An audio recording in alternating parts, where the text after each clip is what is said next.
All right. Good morning, afternoon, or evening, wherever you might be. Give me 1 minute and we'll be starting practice number 2. Still just organizing my desk a little bit here. And practice number 1, which was actually practice number 2, and this is actually practice number 3. I ditched number 1 into the trash. It was that horrible. And if you happen to tune in and catch me last night trying to do actual number 1, it was number 2.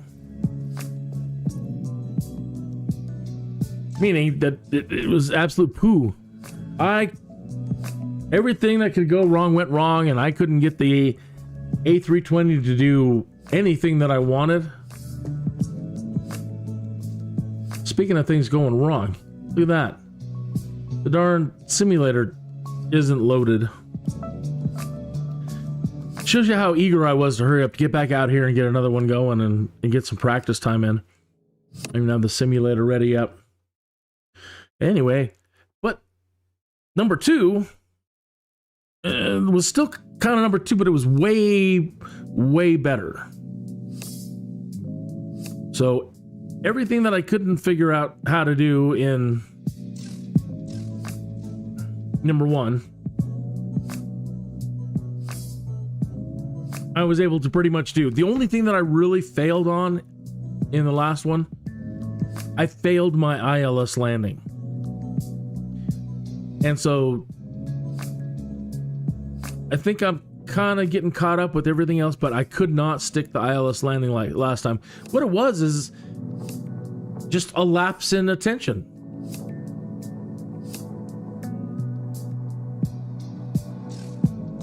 So what it was is right at the moment where I should have been hitting the approach button, I overshot, and then I thought I could take it down, and I thought I could do a landing, and I just couldn't. I finally had to just pull up and do a go around, and then the simulator crashed.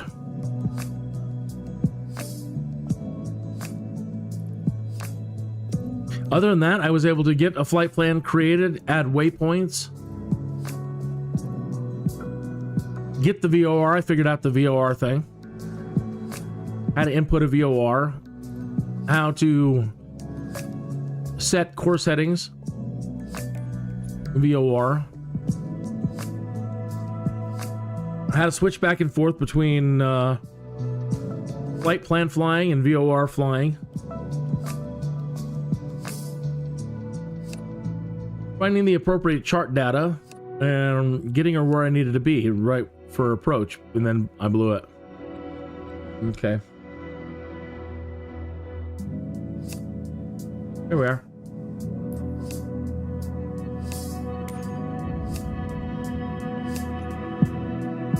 So we'll do this again. We'll set this up here, and we'll be going to... We'll just do the same one we did earlier, which was to Kappa. Okay. And then I did a couple of familiar waypoints, and I really don't even know why I'm doing it and setting it up out here, because it doesn't really matter. It won't transfer over to the EFB, which is really frustrating, but this is the plan I like doing. Let me pull out the nav aids and the fix and RNAV positions.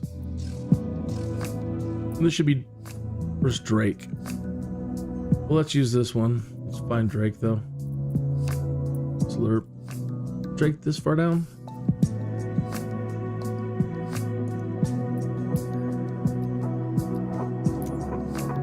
And then Adon.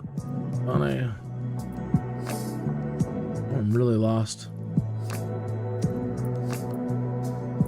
So Humpy. Well, let me set it up in the EFB. Now I'm becoming comfortable with it. Turn that off. Okay. Let's come in here first, set this to IFR. Come back out here. ECOS. Add waypoint JTOL, and then we'll do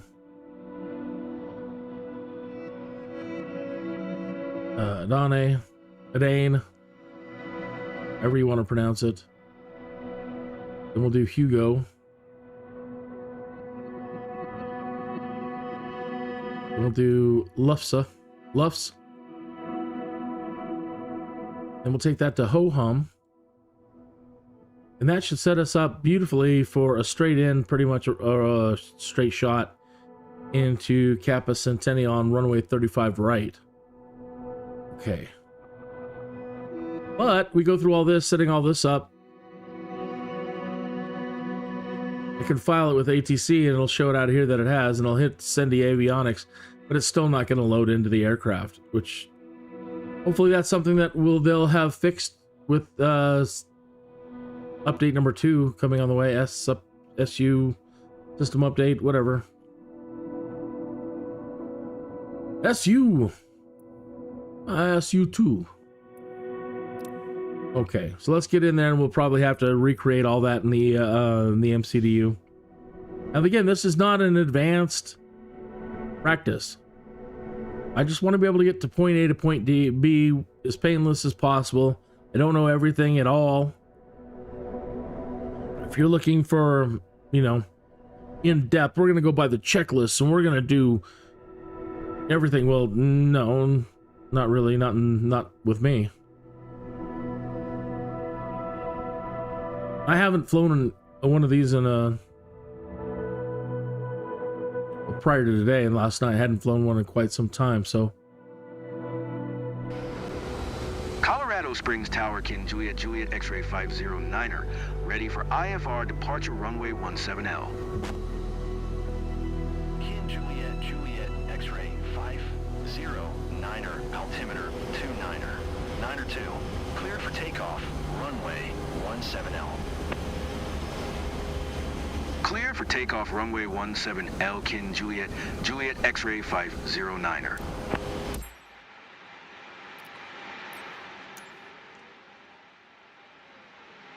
All right. Yeah, I didn't set it up in here. Okay, so let's go back out here. In it, we want KCOS / KAPA.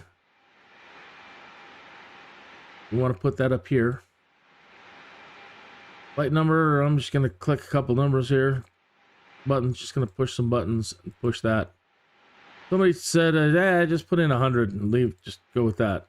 So I don't know what the cost index is, but let's go with 100. And the flight level, I want 12,000. I don't want to get up too high.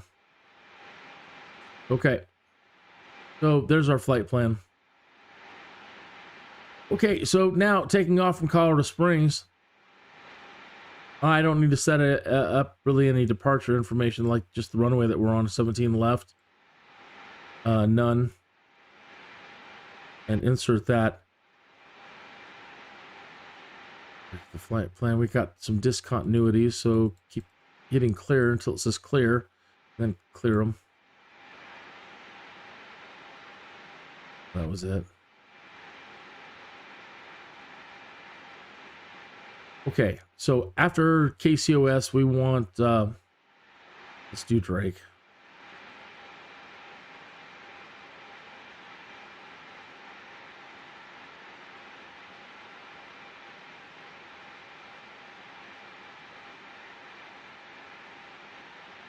Yeah. Yes, we don't need it. Okay. Okay, so we put in, pardon me. Chew! Pardon me. Okay, so there's a Dane. Then after Dane, we want HGO. Okay. Put that in the next waypoint. Insert it. After HGO, we want LUFS. L-U-F-S-E. Next. Enter. After LUFS, we want Ho-Hum.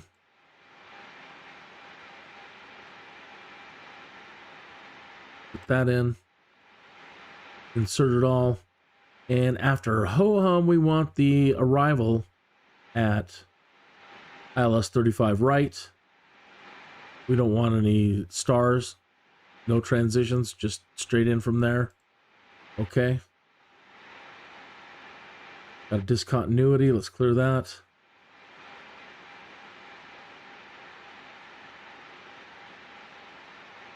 Okay, looks good. So it says from KCOS to Edane to Hugo to Loves to Ho Hum,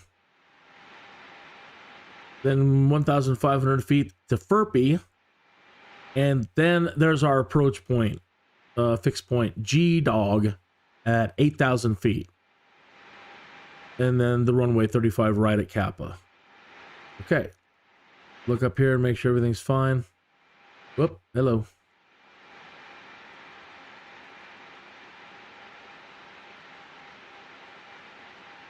Yeah, you know, it's looking all right. Let me up a bit. Just plan. There we go. Yeah. Colorado Springs. Look back up here to Edane, to Hugo, to Luffs, to Ho Hum. Do a flip. Come back to G Dog and straight in. All right. Set this to 12,000 feet.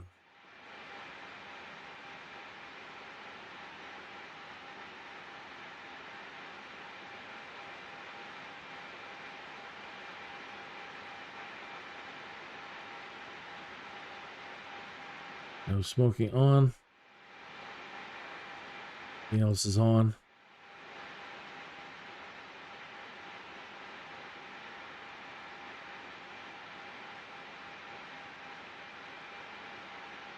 This stuff I've never really messed with, so I really don't know what to do over here if you work with your people here.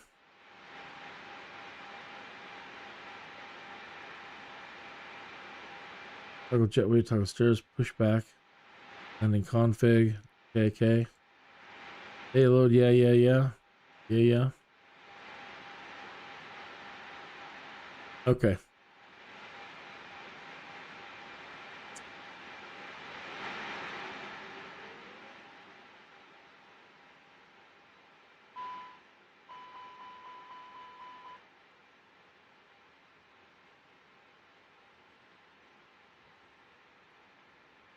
So everything that I just did there, since we've been started and getting everything set up in the flight plan, most of that I had a real difficult time doing the first night. Just couldn't figure out how to remember how to clear things, what things to set.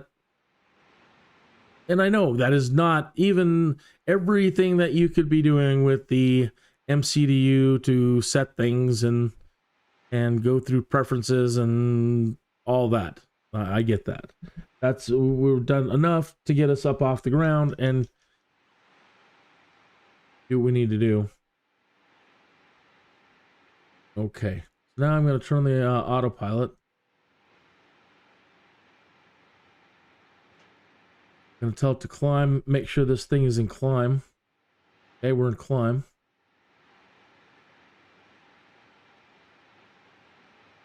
That's to 2,100 feet. Set the speed up to 200. Well, anything under 250. And we're starting to get over that, so let me put it into auto throttle. We've exceeded our speed under this altitude. Yeah, I know.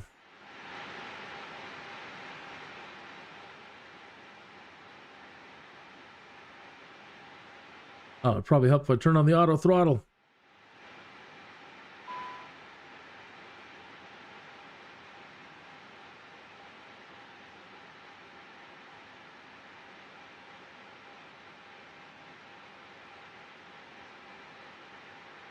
Landing lights.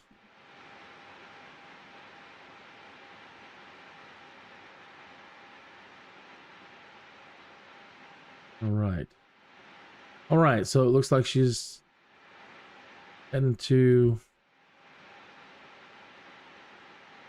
Dane. Yes.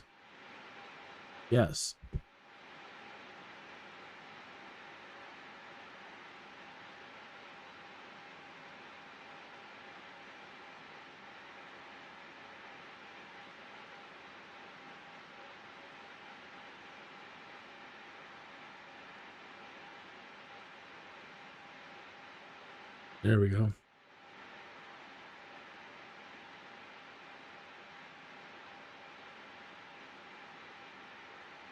10,000 feet.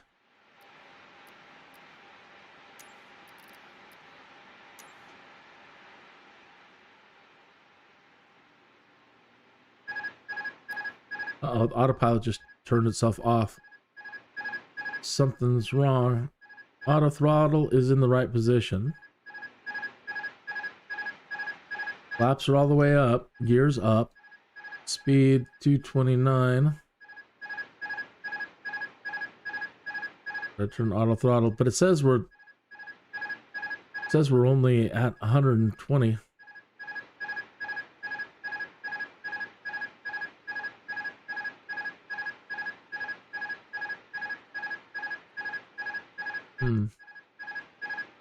It's not doing an alt hold either.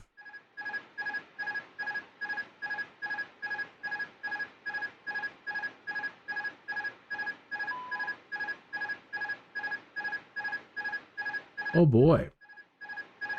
What did I do wrong?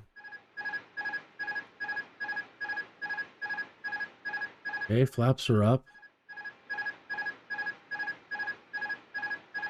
Still climbing. We don't need to be climbing.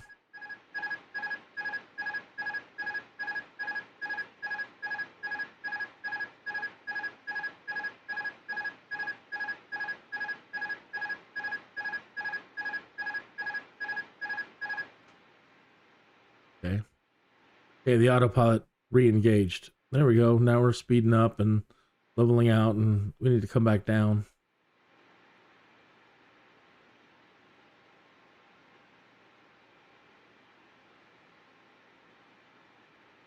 That was a bit nerve-wracking for a second.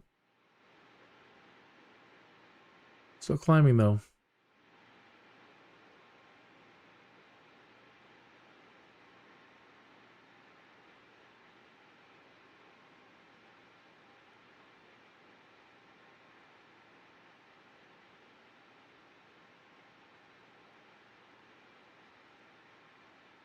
Still climbing, though. 16,000. Come on. Come down. What are you doing? Come down. And she's off course. So let's tell it to go directly to Hugo.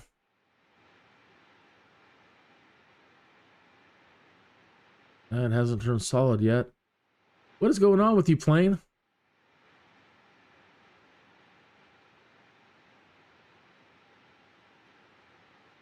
That's in managed. Direct to Hugo.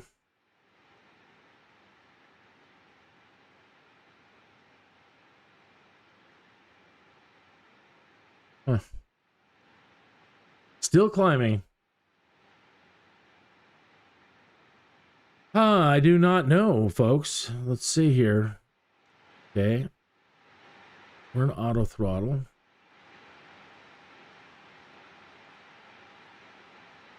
Still climbing. 19,000 feet.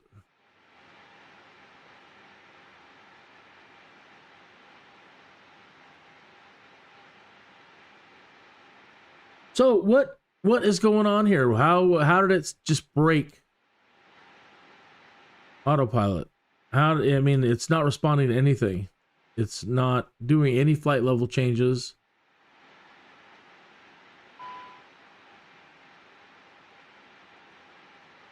Okay, are you gonna work now? 10,000 feet. Come down.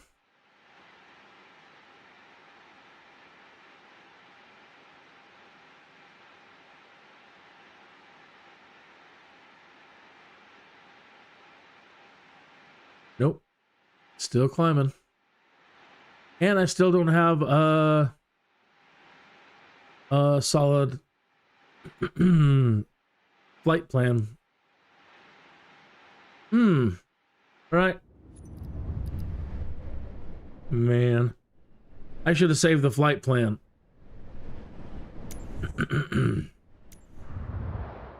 So I have no idea what went wrong. Earlier, everything was fine. Took off fine. Everything was just, I don't think I did anything different in the earlier practice than I did just now. And that's what happened on last night. Nothing responded. It just, everything seemed to freeze. Colorado Colorado Springs Tower, King Juliet, Juliet, X-ray 509er ready at runway 17L south departure.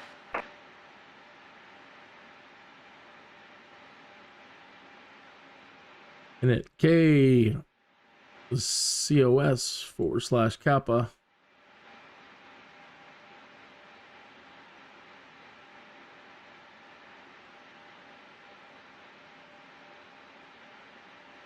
$100.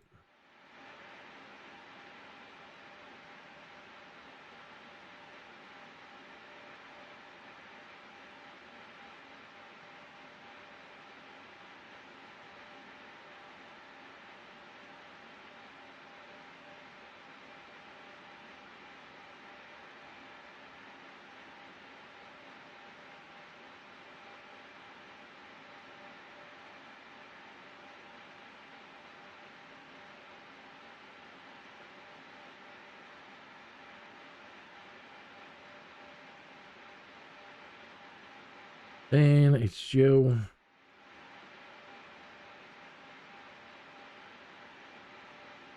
No, I did something wrong. Put in a hold. And hold.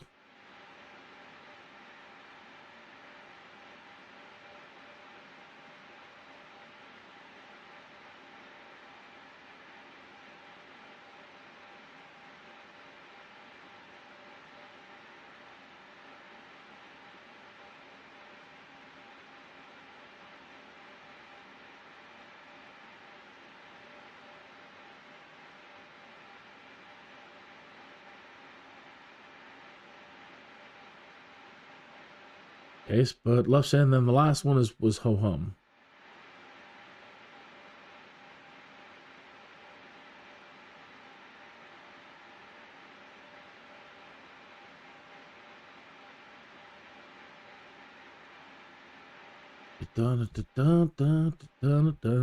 Okay. Great. And we got a solid green. Hit this again, 12,000.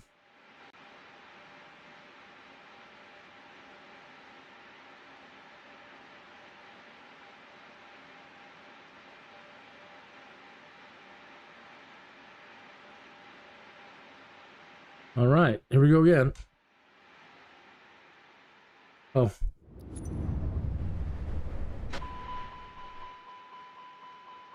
Yeah, whatever. I'm going to save the flight plan this time.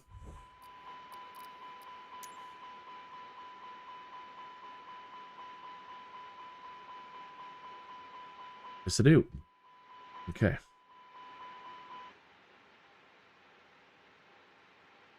All right, take number 2.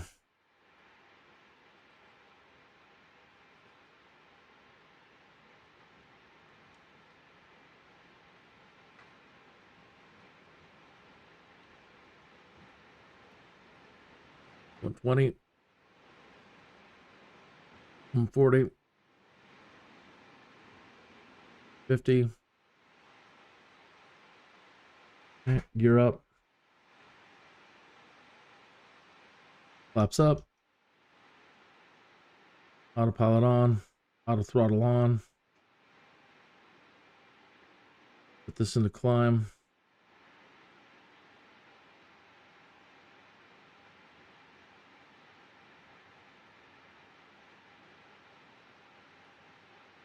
I knocked it out.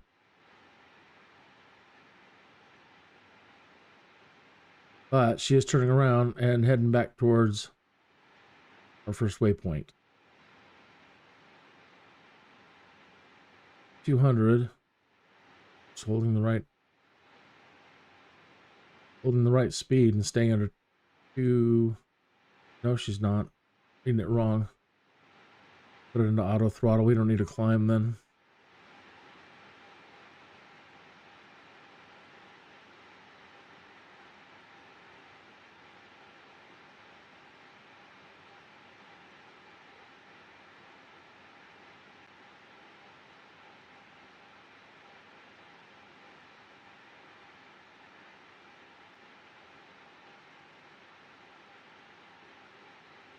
Okay.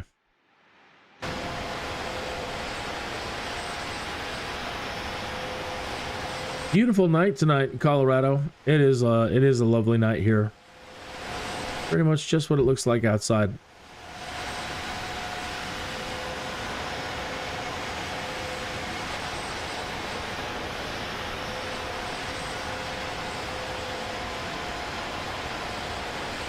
We at 10,000. Okay.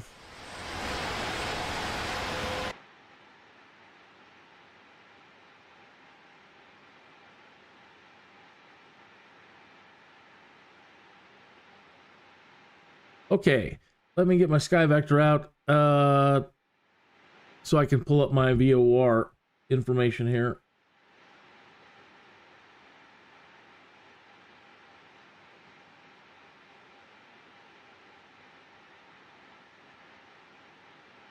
Wow, that looks bad. Wow, what's going on with the screen? Wow.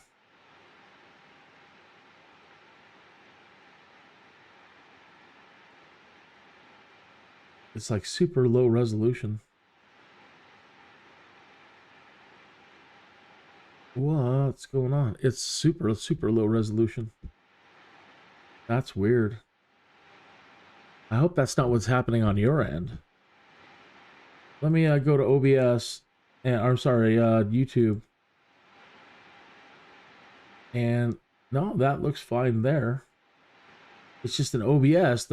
Maybe the preview, just something like that. The preview settings, Knox view, rules.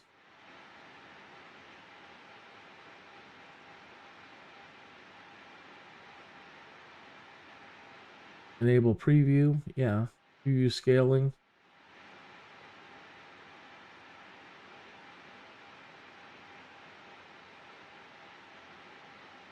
Well, as long as it doesn't look that way on your screen. Give me a moment. Let me try to pull it up. See what you're saying.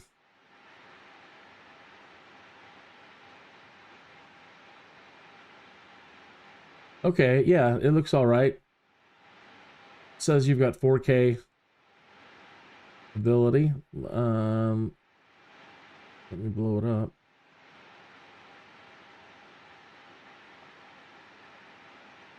Yeah, that looks all right.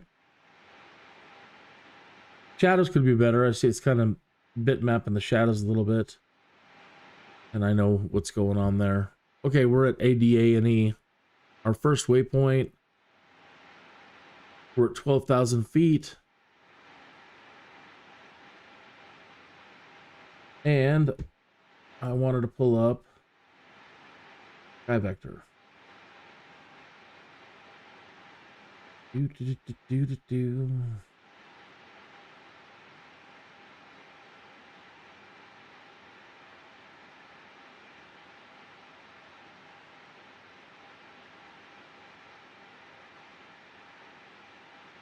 Okay. Wow, that looks weird. Really blown up.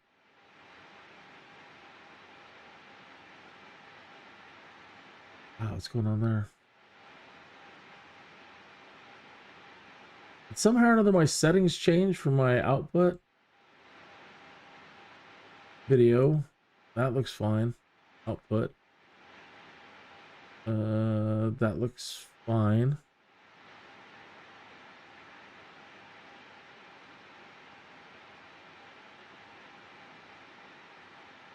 I don't know. Okay.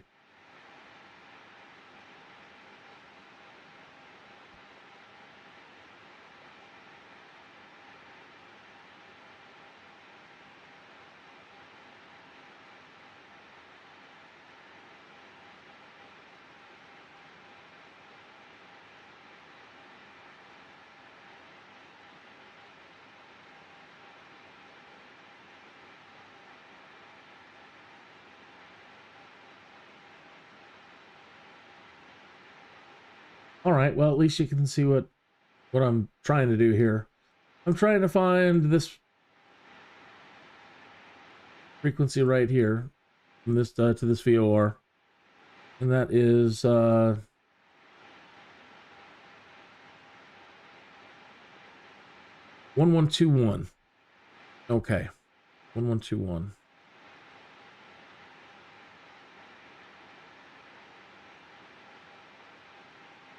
So found out how to do this, and it was simpler than I thought. Of course, the simplest is going to be the right way.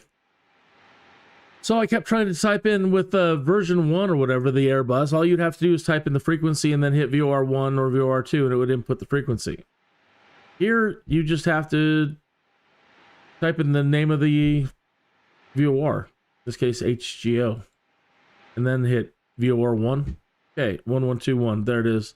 All right, come up here, set this to VOR. Okay. All right, and now we can see the VOR, and it's got a course set to nothing. So let's try the 45 radial 045.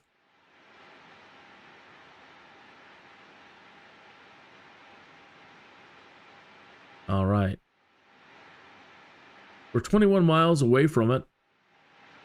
And as you can see, we're flying to intercept the blue bar here to make it a solid bar. Let me turn towards it, and that way, how you do that is you go up to heading, and let me turn to a heading of 120. And then we click the middle button to do a manual heading adjustment.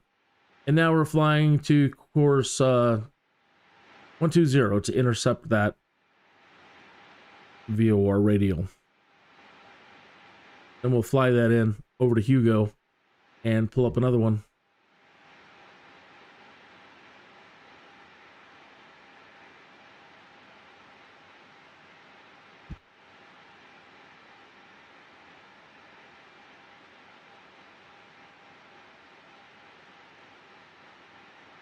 Hey, don't be a stranger too. If I'm not following you, please say hi in the chat room, and that way I can go right to your channel and subscribe. If you have any constructive criticism, you're not doing this, you're not doing that, yeah, go right ahead.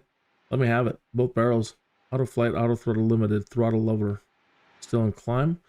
It's no, we shouldn't be in climb, right? We're 12,000.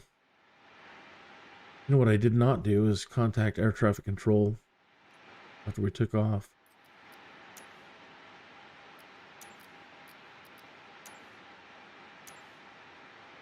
I can't figure out how to get the squawk to turn on.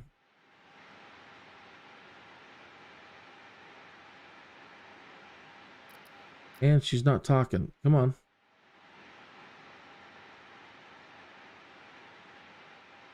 Not talking. Or I can't hear it. That's weird. What's going on?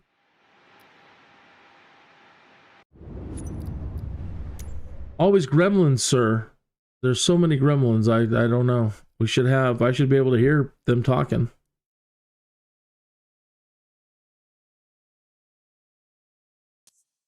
Always something. But just got to roll with it. So he told us to... There we go. Did you hear my last transmission? No, I actually didn't. But we're going to acknowledge the squawk code. But this wasn't working either down here where you dial in a 0261. See, I'm not getting any response. There we go. Well, it changed it by itself. But I don't know what I'm missing or not turning on or off here. I've tried turning everything on, to standby, to auto, and I can't get it to manually let me change the squawk. Roger Kin, Juliet X-ray 509er. How are we doing over there? We still haven't hit the 45? Kin Juliet X-ray 509er, contact Denver Center on 133-4. Good day. Contact Denver 1334, right?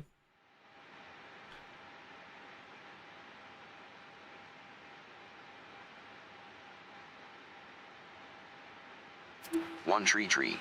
4 for KI. As your online text-to-speech services are unavailable, switching to offline text-speech. How weird. 1334. I'm having a problem over there at Microsoft tonight.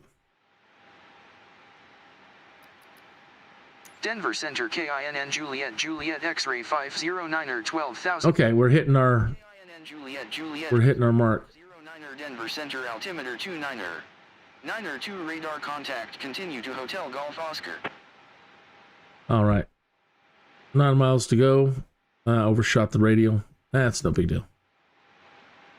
We know it works. You know, it's working, so that's all that matters.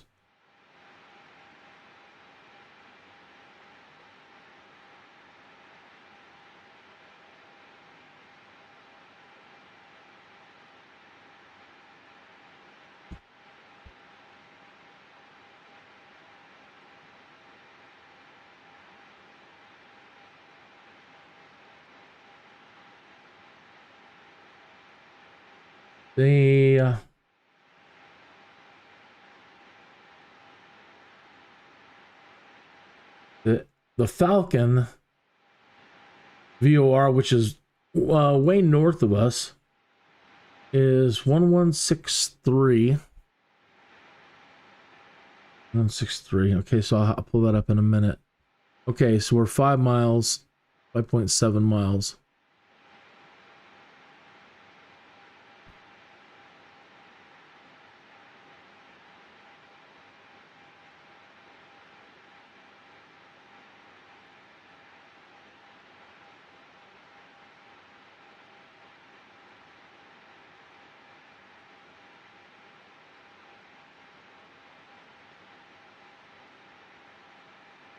And it says, oh, that's because we're in, that's because we are in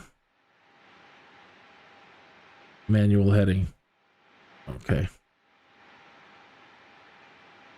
We should be over here.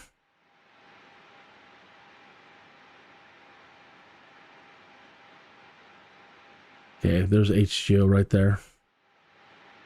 All right, so let's take the, what do we want? Let's take the radio out of here to 297.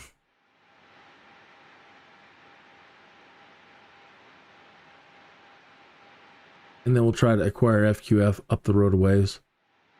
297. Back to VOR. And turn.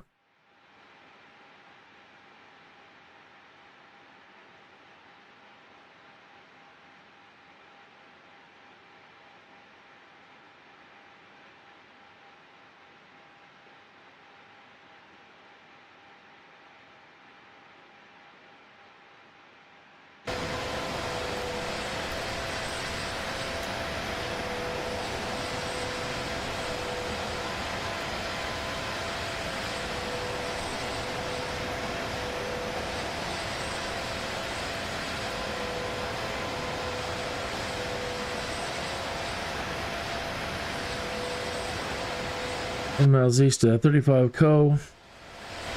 Cleared. The Centennial is filed. Squawk 0261.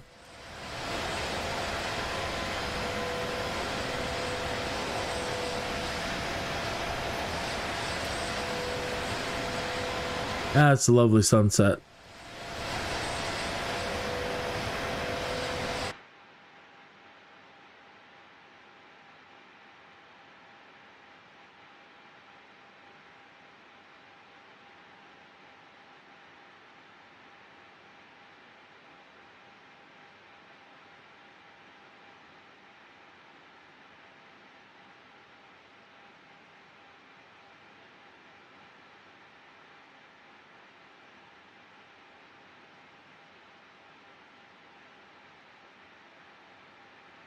KINN Juliet X-ray 509er. Did you hear my last transmission? Nope. Continue to Lufthansa following heading tree 00. Proceed on course, descend and maintain 10,000 feet. KINN Juliet X-ray 509er. All right, turning back to course heading 300. Proceeding course, descend and maintain 10,000 feet.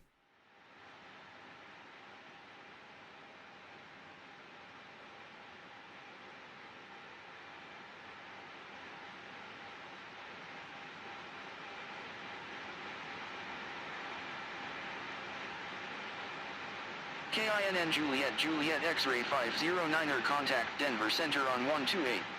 Tree 75. Good day. Contact Denver on 128-375. Going to 128. Tree 75 KINN Juliet X-ray 509er.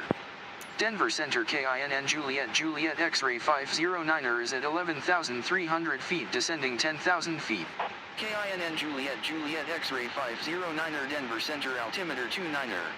9er 2 radar contact continue to left say. Right.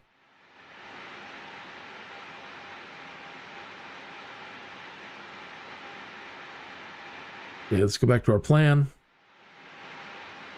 Okay, we're flying straight towards the left right now.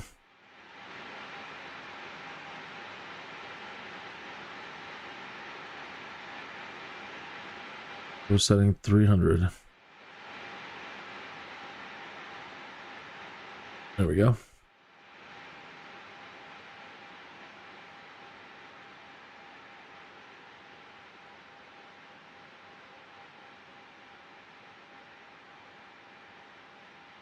While we still have time, let me go ahead and open up Sky Vector again, and let's get our ILS frequency. For localizer 35, it's going to be 11.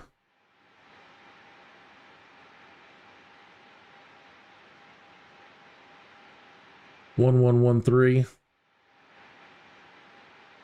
Approach course is 350. And at the very bottom, you see here our point we want to be in space and time is G-Dog at 8,000 feet to hit our approach button. And if we fail to make the runway, we need to climb 7,400 feet. Turn to heading of 160, climb to 9,200 feet. Head out to FQF, the 197 radial, and hold at ho-hum.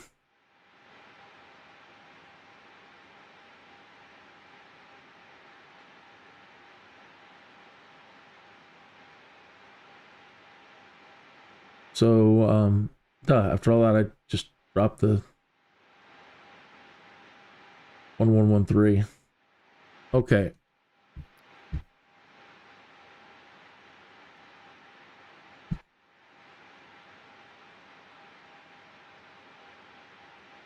ILS, it's already in there. APA 1113.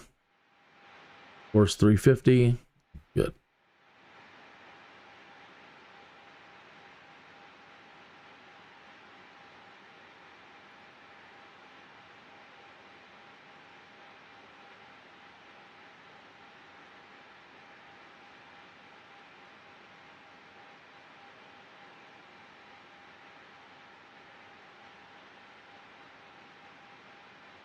I'll go ahead and take it out of manual. Let's do it direct to lefty. And now we are back on autopilot, or you know, the autopilot has the flight plan.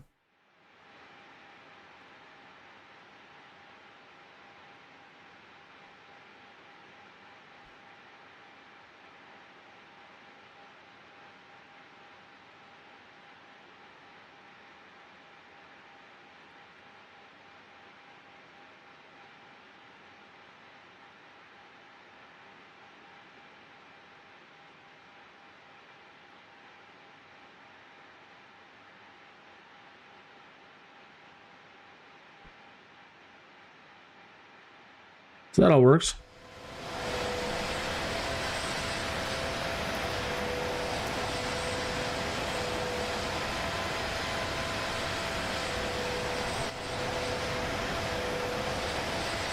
Hello, Ed. Hey. Good to see you. I hope your flying's been going better than mine, sir. But tonight's not so bad. Last night was horrible. Oh, it was horrible. I couldn't get this thing to do anything that I wanted to do. So today is 99% better than last night. Uh-oh. What did we miss here? What did they tell us to do? Oh, handoff. 125. 9er 5 for Kin Juliet Juliet X-ray 509er.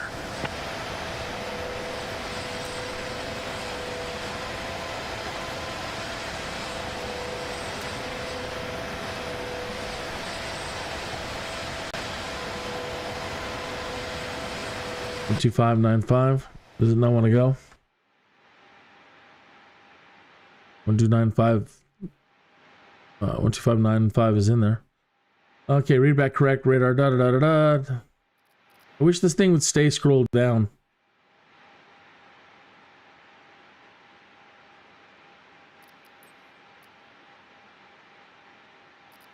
Every time they give a message, is there a way to keep this thing scrolled down? You know what I mean? Every time a message kicks in, it like scrolls back up, and you gotta scroll it back down every time a darn message comes in to keep it on point.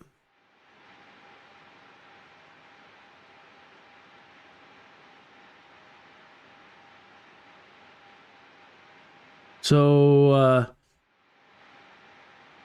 do you fly the A320 frequently?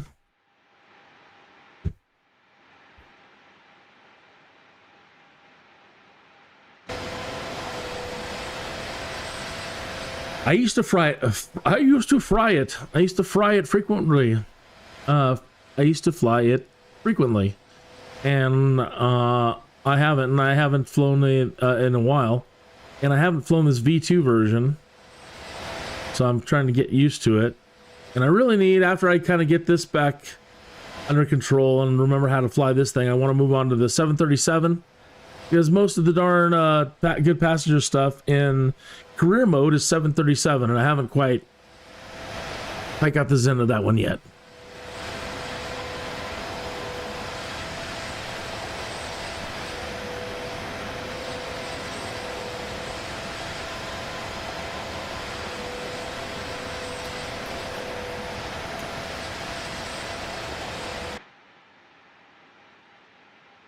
Okay, 10,000 feet, still doing good clip. We are at Lufsea.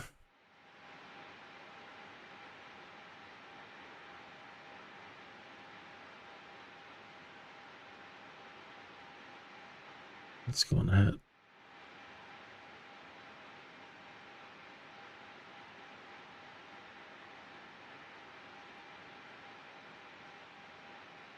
I can't get this thing to be right where I want it. There we are. Oh, it was just there and then it went away.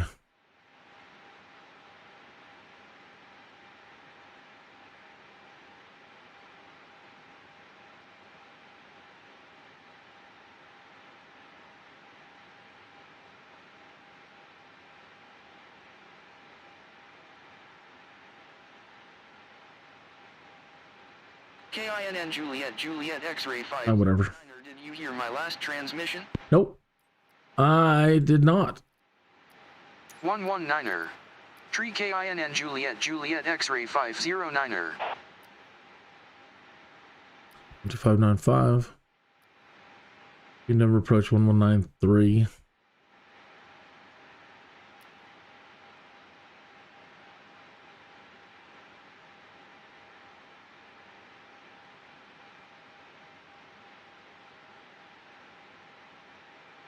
And 193. Denver approach KINN Juliet Juliet X-ray 509er 10,000 feet. KINN Juliet Juliet X-ray 509er Denver approach altimeter 29er. 9er 2 radar contact, continue to ho-hum. Continue to ho-hum.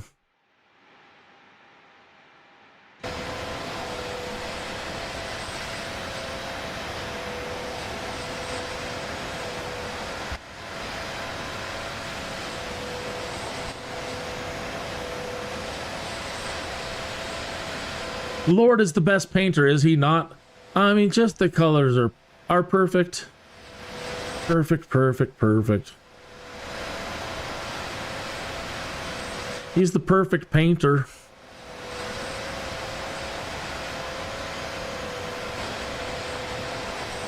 There is never a color out of place.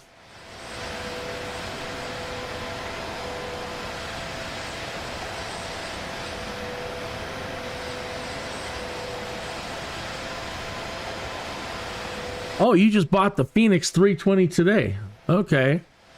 So you're doing that's the study level. I had, I don't know if it's the Phoenix or somebody's, whomever's, the free one actually. I didn't have to pay for it. I think it was Just Flight's or somebody's study level 320.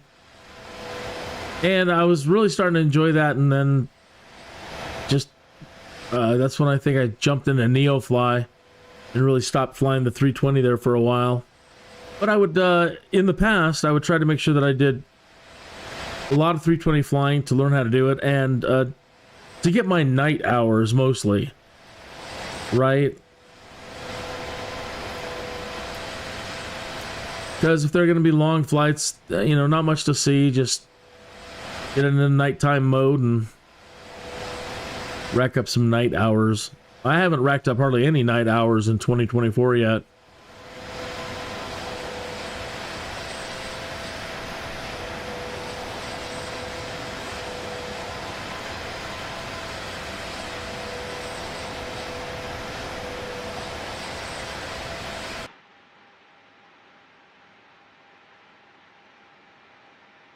I had a professional airline, A320 airline pilot pop in today and ask if I wanted any assistance with training. I said, yeah, and then he didn't really say much after that. Should have probably offered up a Discord or something. I didn't think about it at the time. Okay, we're going to Ho-Hum, and then from Ho-Hum. So that's 9,200 feet. So hopefully they'll start bringing us down here in a moment.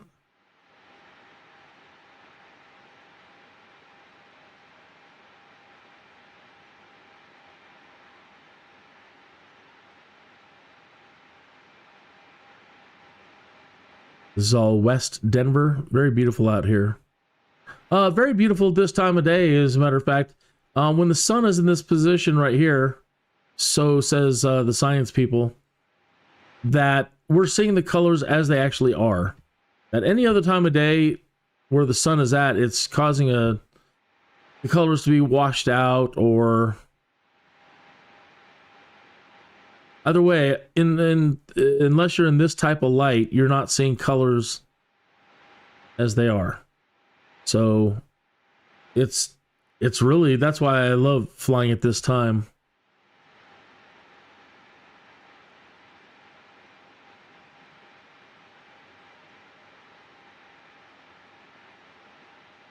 Okay, what's going on here? Okay, we're hitting the Ho-Hum.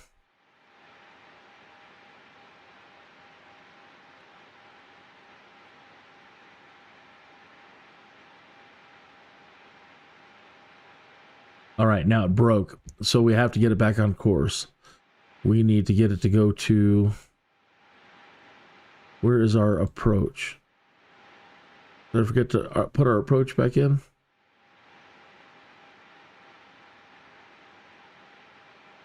Arrival, ILSR 35.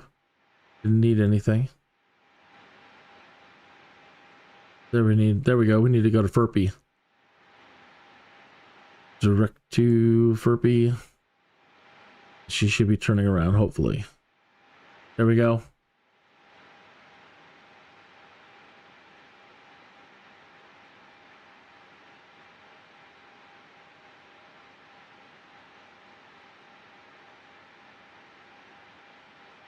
That's cool. Well, that's great. So you're going to be getting more night hours in too in the Phoenix. Yeah, I really need to spend more time in the evenings. Again, just working on all the different airliners now. But the next one for sure, that 737. I haven't pulled off a successful ILS with it yet.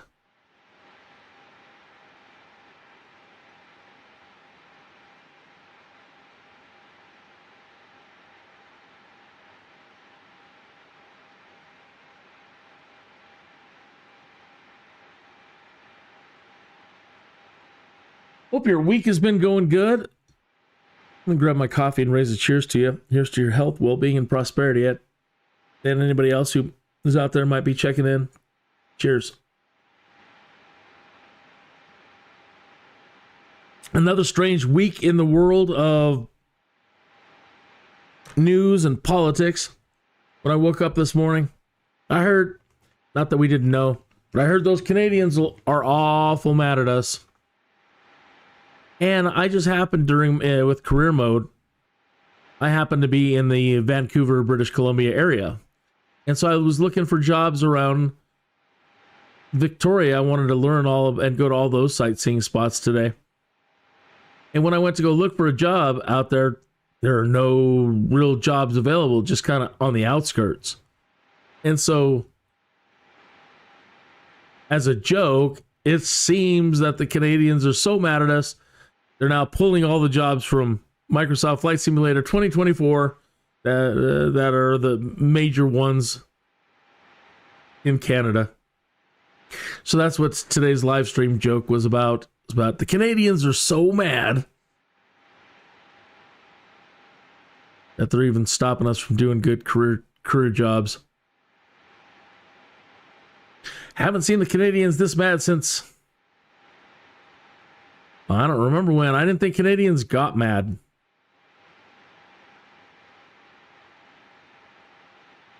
And then my poll today was, all politics aside, how much do we love Canadians? It was lots, eh? And then more lots. Ozer. So, yeah, politics aside, I can understand people being mad. But as far as great neighbors goes, we're kind of blessed to have the Canadians. And they've been pretty darn good neighbors. And I think that at the end of the day, if crap hits the fan, I hopefully would think that we got their back and they would have ours. Good people. Although, when I asked myself the question, you know, we're blessed to have them as neighbors. Who would be a better neighbor than the Canadians to have?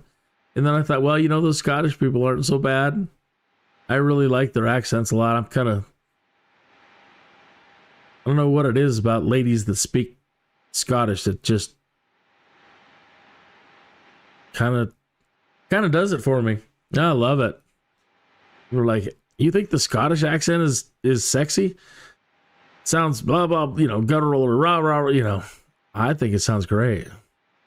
Sometimes I have no idea what they're saying. I have to really, really think about what they're saying sometimes, really concentrate. Sometimes I just don't get it, but I love it. I don't think the Irish would be so bad. I've got some Irish in me, so they wouldn't be bad to have as neighbors. So I wouldn't mind Scottish or Irish.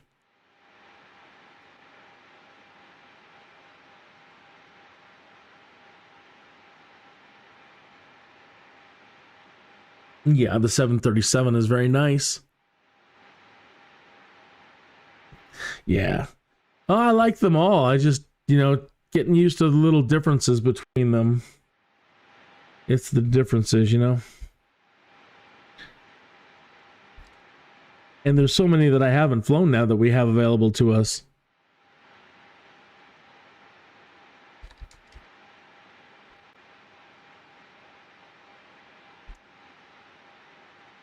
King Juliet X-ray 509er, you are 5 miles south. Maintain present heading and altitude. Expect ILS runway 35 or approach via XB transition. Great. Excellent. Thank you. King Juliet X-ray 509. That's what I wanted to hear. 9,000 feet. Thank you.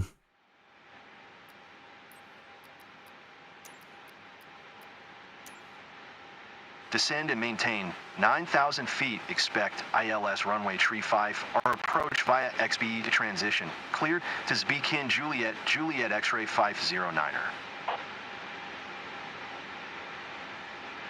Sounds like the AI voice stuff is trying to kick back in.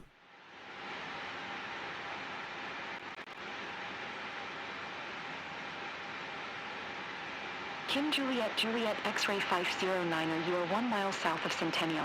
Contact Centennial Tower on 118. 901 inbound. Contact Centennial on 119 or 8 when inbound. 118. Niner Kin Juliet Juliet X-ray 5 119. Niner.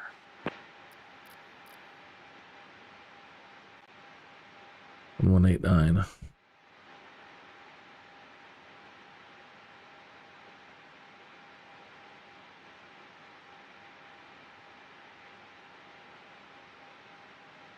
All right, that's set.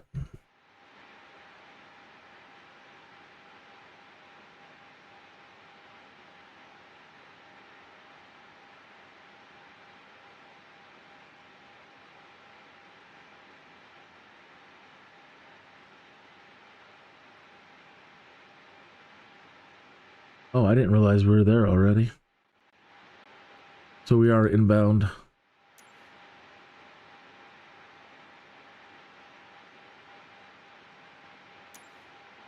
Centennial Tower Kin Juliet Juliet X-ray 509 5 miles north inbound. Yeah, definitely nice to. Our approach. Kin Juliet Juliet X-ray 509 Centennial Tower. Altimeter 29er. 902 cleared ILS runway tree 5 for approach. I felt pretty proud to be able to do it in the simulator. People are like, yeah, you don't fly them for real. Yeah, but you know, at least I'm trying to learn how in a simulator I can pull it off sometimes. And to me, that's, you know, that's satisfaction. It's the same kind of satisfaction of playing any other game or video game. And, you know, when you do good, and you feel good. I feel good.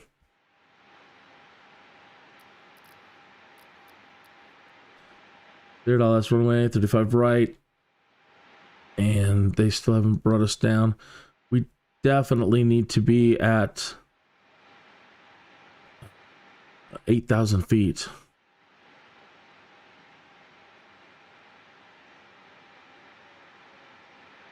And we need to be in LS mode.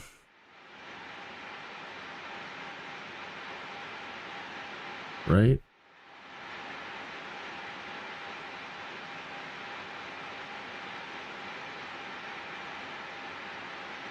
Where am I at?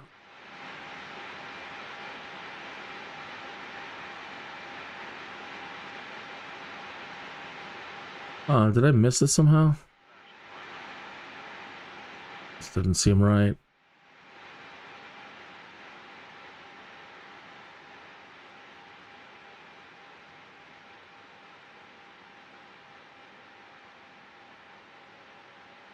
Kin Juliet Juliet X-ray 509er wind 262 at 4. Cleared to land runway tree 5R. Somehow or another we missed it. Somehow or another I missed it. Let me try to get back out to ho-hum. Clear to land runway tree 5. Our Kin Juliet Juliet X-ray 509er.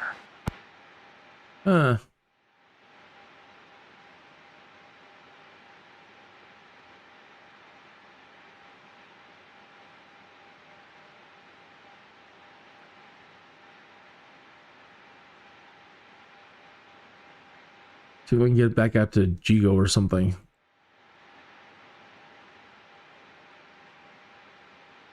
That's one thing I don't like about it. Once you've gone past a particular point, getting back to where you know, some point in your flight plan. Darn it. Always messing these up. Okay, what do I need? I need G-Dog.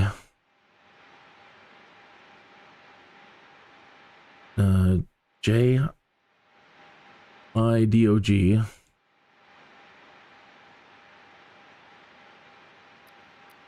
Better missed approach. Centennial Tower Kin Juliet Juliet X-ray 509er. G-Dog. G-Dog. Kin Juliet Juliet X-ray 509er contact. Denver approach on 119er. Tree. Good day. Okay. All right, so I'm spinning back around to hit G-Dog, and then G-Dog, I'll hit the approach. See if that helps. Juliet X-ray 509er. Did you hear my last transmission? Nope. 119er. Tree for Kin Juliet Juliet X-ray 509er.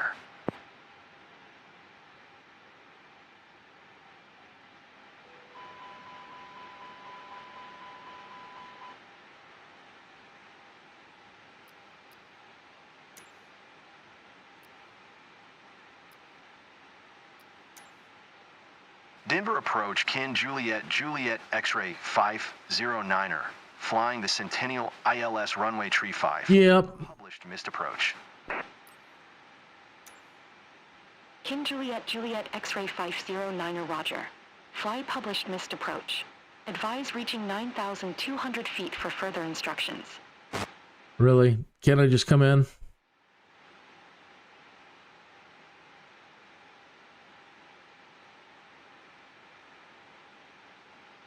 Because if I do just go in now, they're going to tell me you weren't set up to land. What did she want? And where are we supposed to go hold at? We're supposed to go hold at Ohum.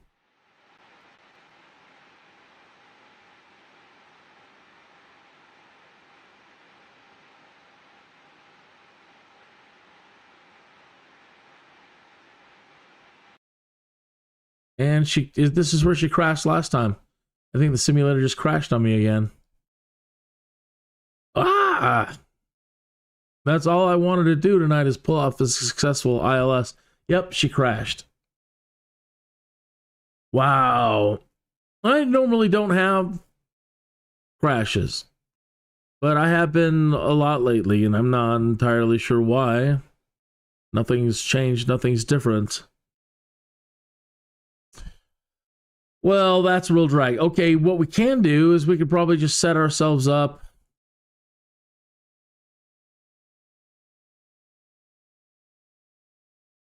on the way in. Just, I don't know, just put ourselves out at Lufsey or something around there as a departure. Try to get this ILS done. What a drag. Give me a moment and time to grab a drink or something and take a quick smoke break while this thing's reloading up on me.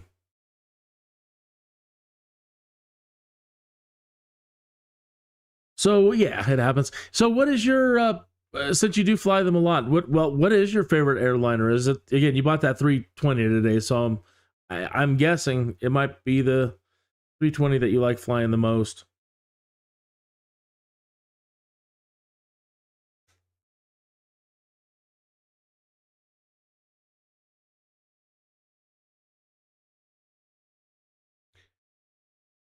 How long have you been flying airliners?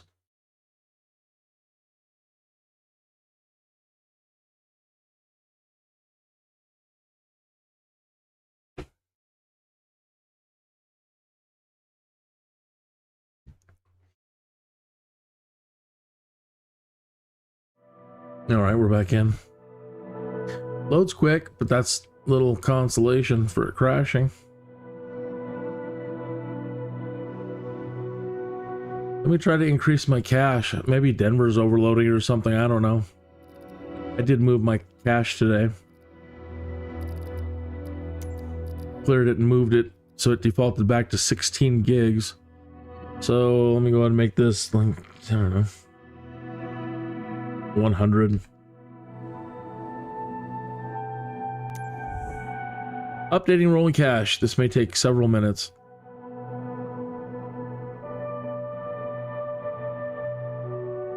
Yeah, it'd be the 320.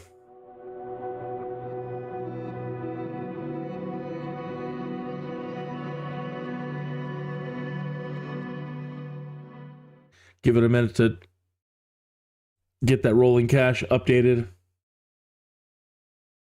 17 minutes after the hour, and that's close enough to the 20-minute mark for me.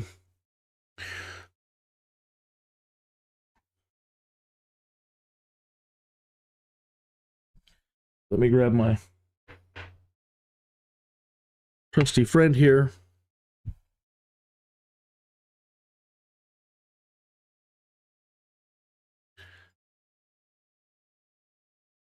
Gandalf and I share a fond love for what did they call that stuff in Lord of the Rings? What did he call it? It was just the Hobbit weed. It had a name. Now it's eluding me. And didn't Saruman bust on Gandalf for his love of smoking the Hobbit weed?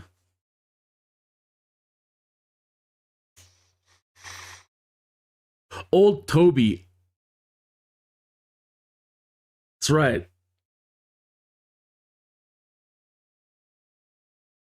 An after dinner bit of Old Toby. We're at, I didn't think it was going to take this long. It's at 9.49%.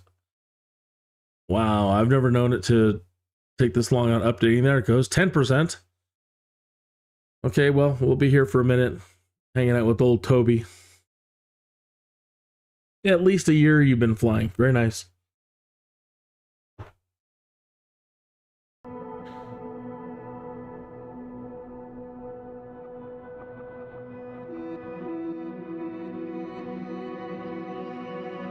%. I'm sorry about that. I really maybe shouldn't have been so aggressive during a live stream.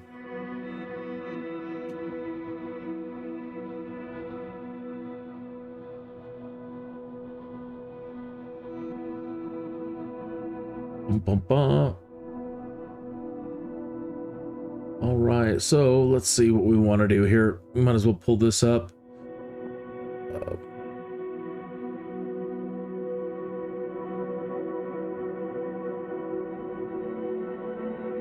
So somewhere out here, maybe we just spawn right in here at Luff's again. Use that as our starting point.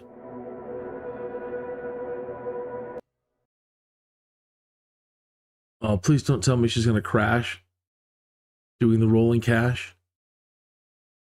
Oh, I'm not kidding. I think she's crashing again on me, folks. I can't say for certain, but the music stopped and the count stopped.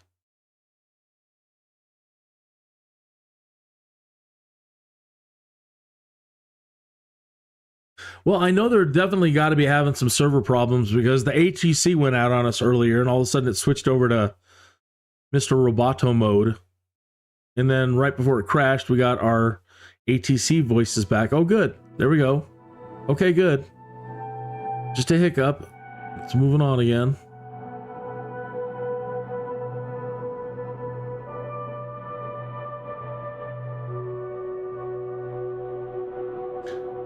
Okay.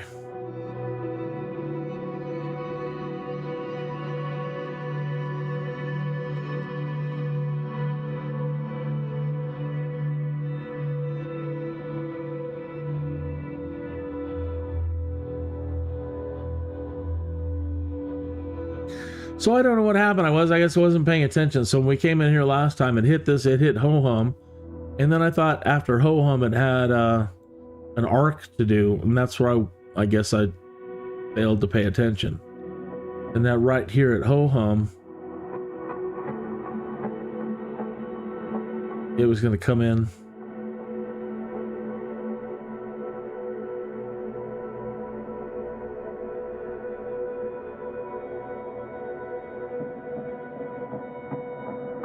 %.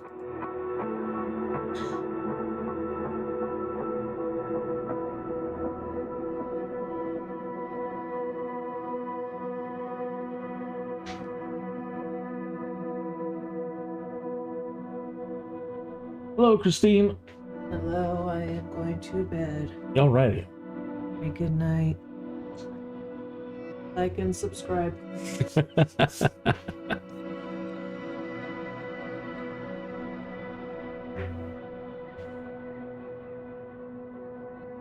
Maybe one of these days I'll get her to live stream. I think she'd be really good at it. She's definitely not a flight sim person. She's a Sims person. Sims 4. Man. She doesn't like the old Toby. And so she came out here with the air freshener, and I really don't like the smell of that stuff. I mean, I get it, but it's just like I I don't know what she's using. It's, I don't know, too perfumey for me. This is my man cave. Yeah. Smells too chemically for me. We're at 20%. I'm so sorry. If you would want to ditch, I completely understand, because it's now... Oh, please don't stall again. Because it's gonna take some time now. Again, I'm deeply sorry. The last thing you want to do when you're live streaming is waste a single second of your viewers' time. Right? If I'm in there and I'm delaying because I'm dumb, that's one thing. Can't figure something out. It's another thing to just have to sit here and wait and make you wait with me.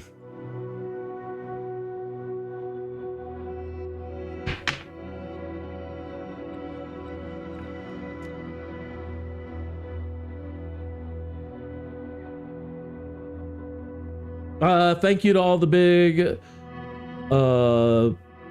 accounts out there that put out videos on how to fly this thing and how to fly the 737. Most of the changes I kind of figured out for myself this morning when I got back in here. Just really took my time, and again, sometimes with the controls, they just sometimes bug out. And I hope you don't experience that, but half of the time now, when I launch this thing, she doesn't respond to altitude changes and vertical speed changes, and everything, the knobs are moving, and I'm pushing and pulling and pushing and pulling and trying this and that and checking where the throttle's at, and no matter what I do, she doesn't respond. And then I'll reset, and she works just fine. So there's that bug. Now you see that we got the crashing bug that I'm having coming into Denver. That's what prompted this updating of the rolling cache. We're at 25%.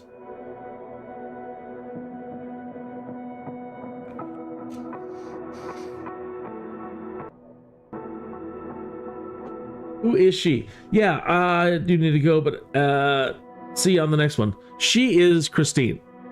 That is my wife, and we've been together since I think time began. Long time. For a lot of people that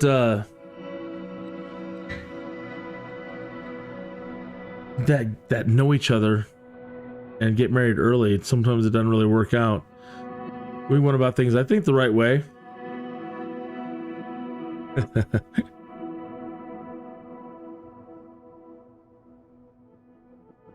So that's who that is. But yeah, so I was saying that she plays the Sims 4, and she's got every expansion pack, so she gets the full-blown experience. And she loves watching, of course, like I watch the big simmers on YouTube. She watches the big Sims 4 YouTubers. And like when we're eating dinner and stuff, you'll be watching some videos, and they're entertaining, and I get it. They're cool. But when I watch her play, and I'll, when I go in there and she's over there laughing about something, I'll find out what she's doing. And some of the scenarios and situations that she's getting herself into are twice as funny as what some of the big accounts are doing. I'm like, sweetheart, you've got to get into live streaming one of these days. Nah, I don't want to do it. Okay. All right. Okay. Well, whenever you're ready, I'm not going to do it. Yeah, maybe. So I'm trying to talk her into it. We're at 29.82%. So sorry. And I'll see you again, Ed. Thank you for stopping in. I look forward to flying airliners with you. Maybe we can do one of the fly-ins together too. Don't forget, on Fridays, I'm doing the fly-ins with the community, the Microsoft Flight Simulator community. I'm not in their Discord or anything like that, but I am simulcasting it from my point of view. You can hear, I usually picture-in-picture the Twitch stream down in the corner of my stream, and we can hear everything, at least that, it's usually CD is the main host.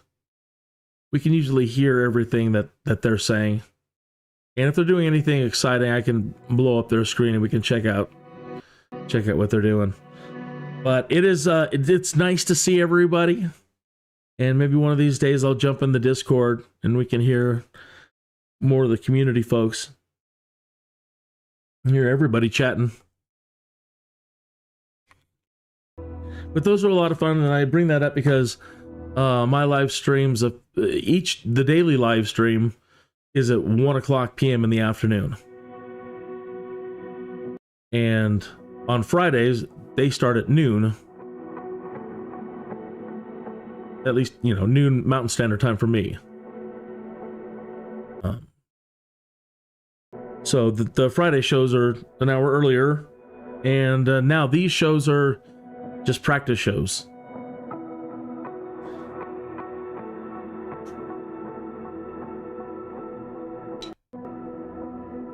During my normal show, I do lots of audio tours. I use Bush Talk Radio, and those are filled with the most amazing audio tours, and you can create your own. So it is a neat thing. I also do role-playing when I do career mode. So I think everybody's old enough to understand what role-playing is. You're all part of the same generation as me, and we all grew up knowing what Dungeons and Dragons was. Okay, so role-playing shouldn't be anything foreign or weird, I would think, when I say that I role-play with Flight Simulator. Okay, what I mean by that is I'll get some D&D dice and a random failure app, and the story kind of goes like this. After being pecked by a radioactive bird, somewhat mannered, Tuthill, that's me, was possessed to become Kineas, the Sky Dude. Right? It's a good hero story. It's a hero's journey. And that's what it's been all about. Is about, okay, the first year with Flight Simulator and the first couple of years with FSX and then moving into Flight Simulator 2020 was just all about learning. Everything about learning how to fly, navigation, everything. The basics of flying.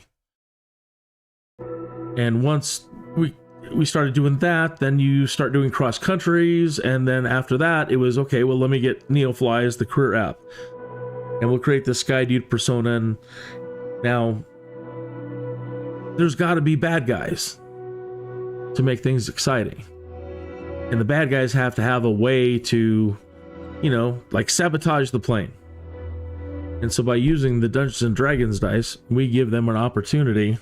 I give them an opportunity during my live streams to roll and see what kind of I have my, might as well load it. I got time. We're at 36%. All right, so let me do a pitch about what my show is. Random.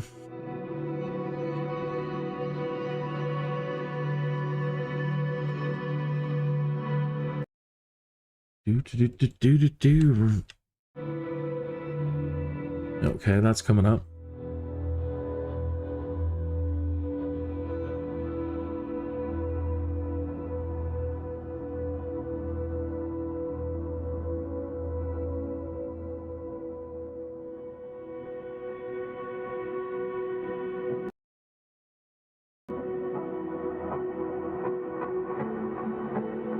Okay, there's the random generator, and let me grab the dice.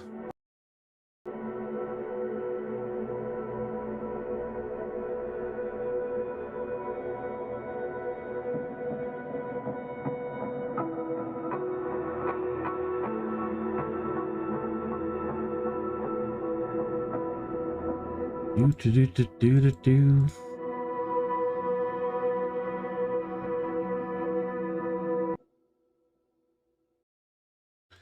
What happened to the dice window now? Reset the transformation.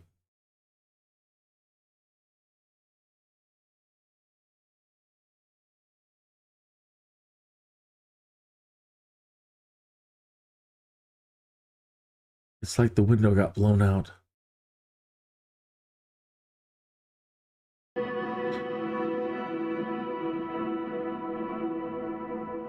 Don't see it.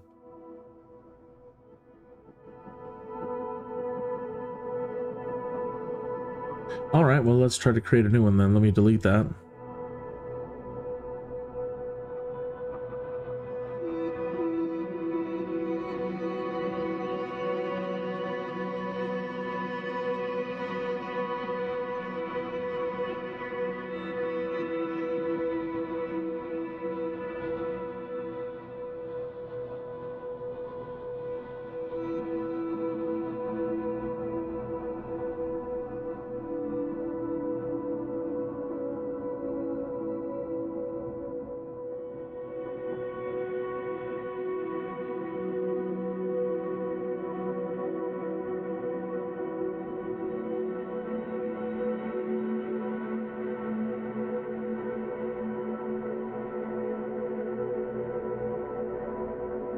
All right, and usually down here I have bush talk.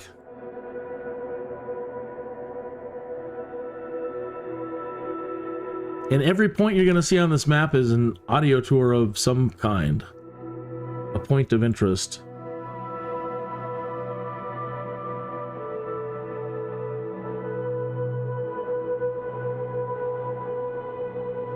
And once you log in and are in the map, in a flight somewhere, you can then find yourself on the map, have it follow you, and again, every one of these points in here is an audio tour. Salt Spring Island, or Salt Spring Island, is one of the Gulf Islands in the Strait of Georgia between mainland British Columbia, Canada, and Vancouver Island. The island was initially inhabited by various Salishan peoples before being settled by immigrant pioneers in 1859, at which time it was renamed Admiral Island. It was the first of the Gulf Islands to be settled and the first agricultural settlement on the islands in the colony of Vancouver Island, as well as the first island in the region to permit settlers to acquire land through preemption. The island was retitled to its current name in 1910. It is named for the salt springs found in the northern part of the island. Okay.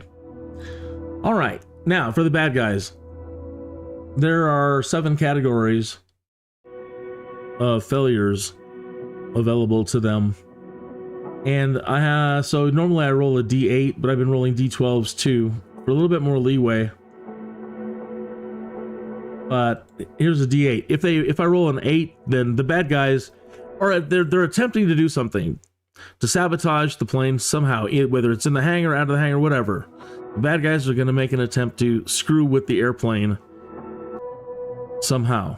Okay, so let me roll a 6. So now we go to the random app. Stop any ones that are currently active.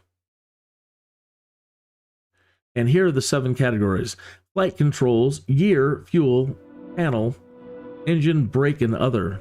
We're at 46.12%. Okay, so now we know what that they rolled a 6. So the bad guys sneak around the aircraft and they have an opportunity to mess with the brakes. Okay, the 3 things that they can mess with are all brake failure, left brake, or right brake. So there's 3 items. So on our dice, we'll grab a D4. On a 4, nothing happens. A 2. So somebody leans over and nefariously takes their tool and they mess with the left brake. And now we have to determine, to what severity, what percentage chance that they're going to be able to cause it to happen. So we get a D100, roll that thing. 71%.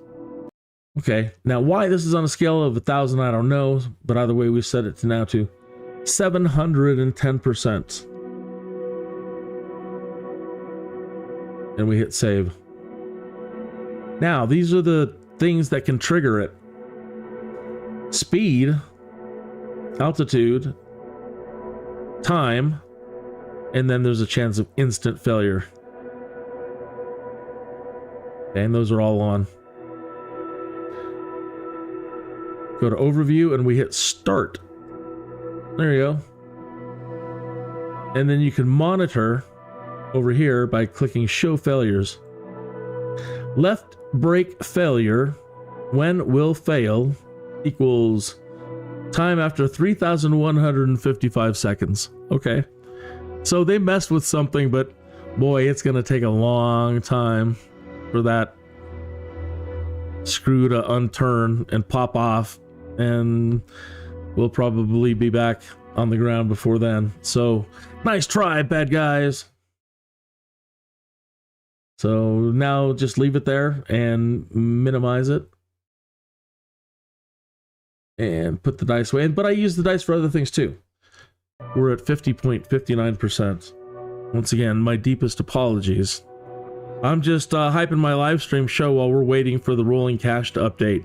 And it's always been pretty zippy. I can't say that in the last few updates, you know, that I've seen it take this long. It's pretty darn zippy. So, again, all I can do is apologize. But I have this time to get to know you and to talk about what my live stream's about. If you ever see my stuff pop up, the Sky Dude titles, you're like, what is that all about? That's what it's all about. Oh, but I also use the dice for other things. Let's say we fly over a golf course. That's one of the most typical ones. And I will role play a game of golf against their local person, their local caddy. I'm not good enough for a professional yet.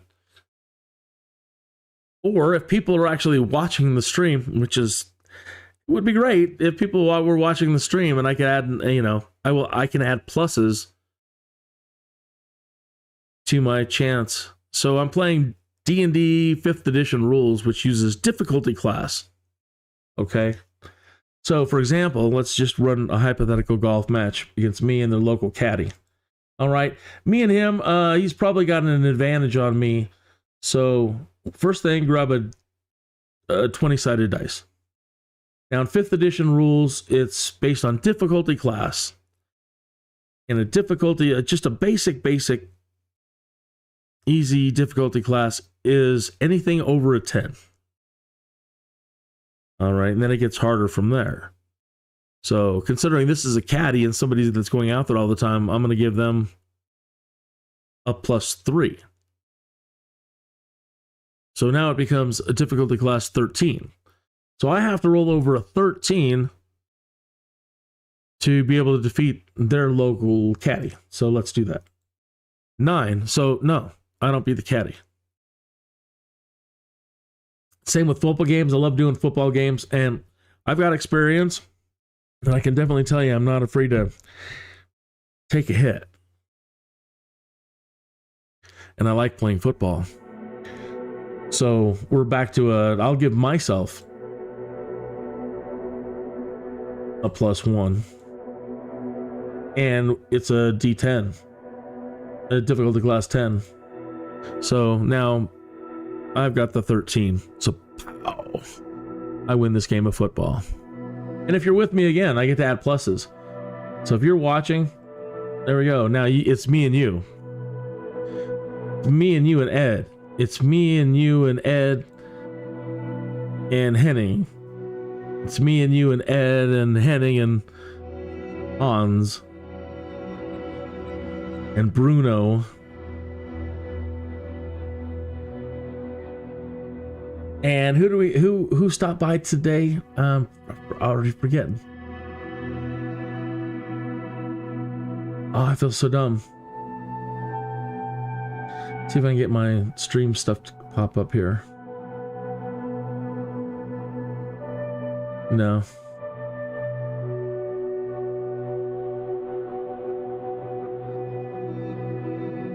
Okay, so you get the gist. Anybody who is actively watching, you get to add a plus. So look at that. You get a +6.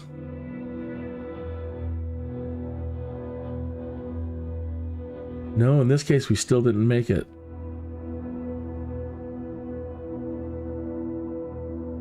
No, I said this was a DC-10. Now I'm getting myself confused. Slow down. We're at 58.29%. So yeah, now in this case, we rolled a 25. So that's like your crit +5. So we crushed it. So anything, fishing, when we go fishing, I'm going to drop my pluses down. I know how to fish. That's another thing I know how to do. I'd give myself just a +1. I'm no expert fisherman, but I have done my fair share. So we'll just make this a difficulty class 10. With a crit, we got crit. So yeah. It's something fun to do when you're flying around. And it was a lot more fun when and they're bringing back the camp out utility, when I used the camp out utility. And that's going to be nice to have back. But that goes back to now I wish we could have like career mode in free flight.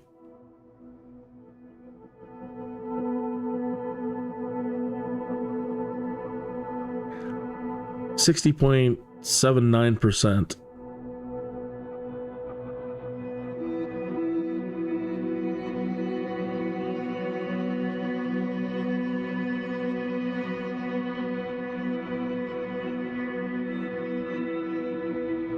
So last year, we did, in the first year of the Sky Dude series, a lot of local jobs until we got more and more and more money. And then I got a caravan. And then I started doing cross countries. And now crossing the United States, going all over the place. And then we did my first world tour.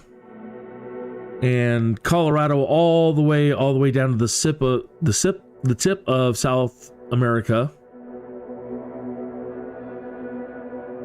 And that's when we teleported ourselves all the way to Germany and started out with the gentlemen in Germany, Hans and Henning, at their glider school.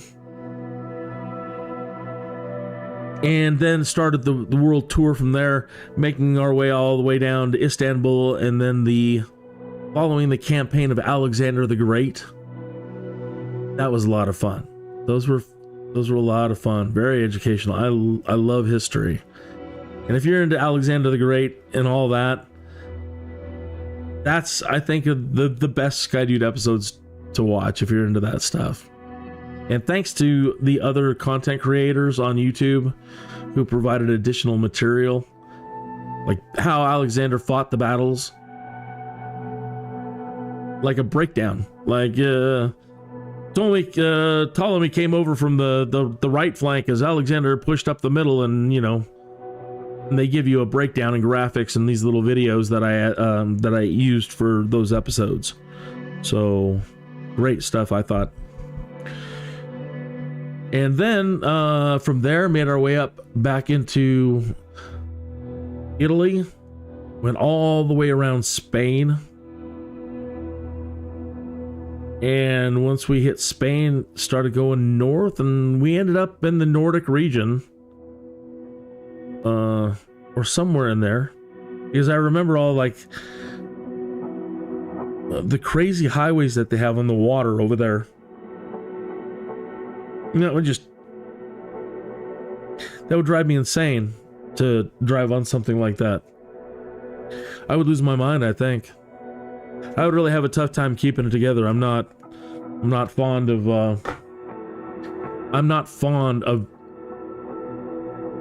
bridges, water. I don't mind water if I'm in scuba.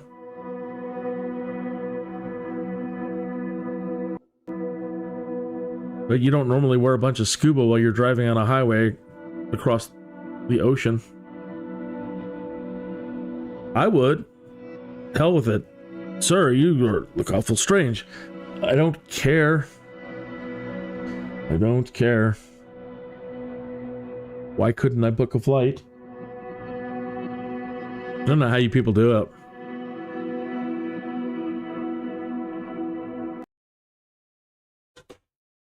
You know, the myth is like, well, Americans, you guys got tough guys, got the huge testicles. Shh. So those are some things I've made in the past. I would love to show you others, but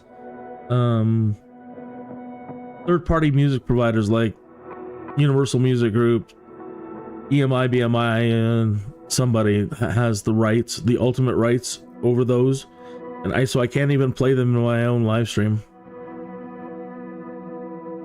And if you're into that kind of stuff, please check out my channel. Okay.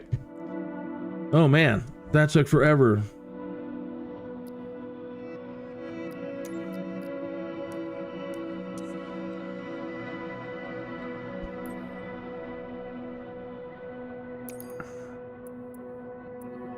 So really what I wanted to do was just nail an ILS to Centennial.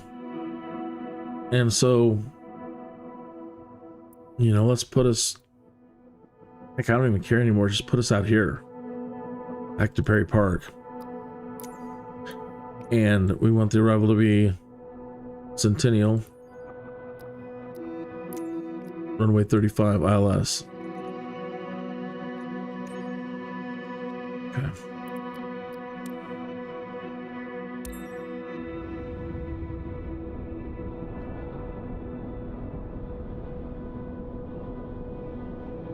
I'm wondering, doing it this way, just this fast, if it'll actually set it up right. I don't think it will, actually. I think I'm gonna have to pause it and go into the EFB and try to...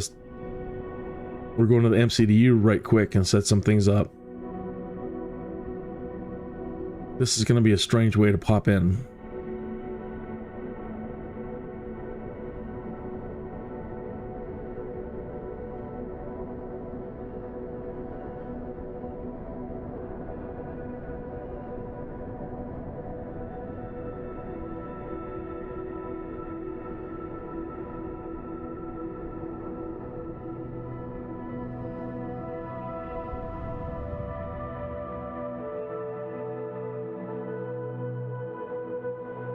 It is putting us on the ground at Perry Park.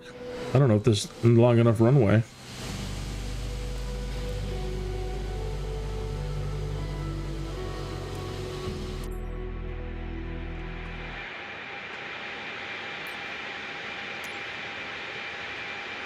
Easy.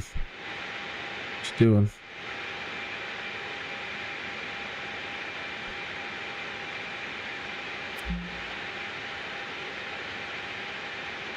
It's not loaded in any of the textures, or it hasn't fully loaded in the cockpit.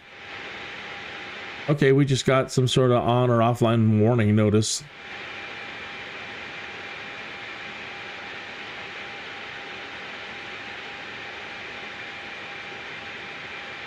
What was the warning message that just popped up?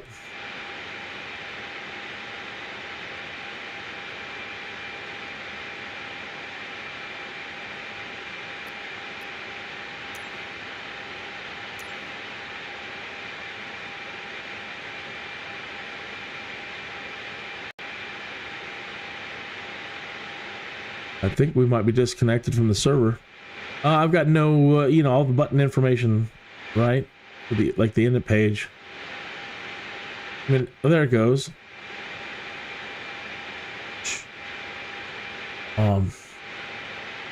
Sky Vector. Perry Park.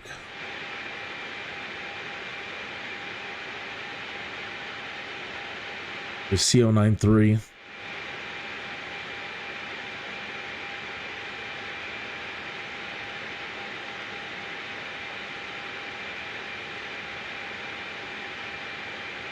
To KAPA.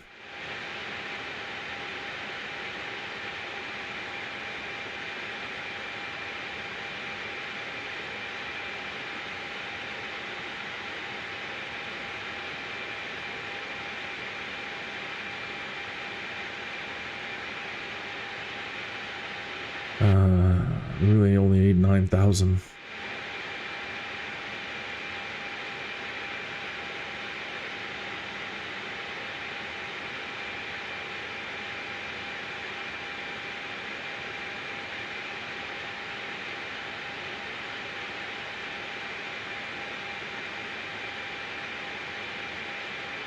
Don't need anything. No SIDS, no stars.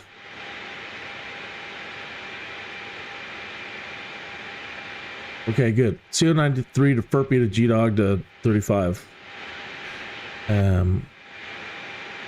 Frequency is... Isn't it 1113? 1113.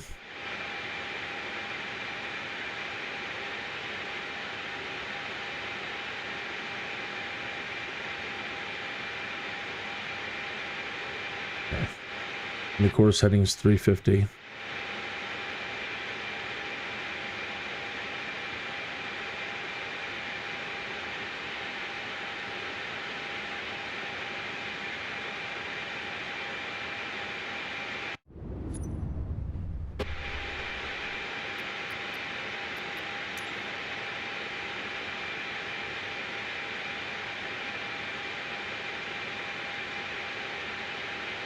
I'm going to save it in case this damn thing crashes again. Let me just quickly get back to it.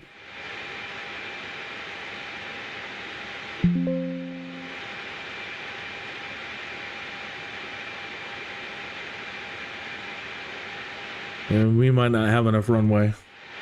I might crash.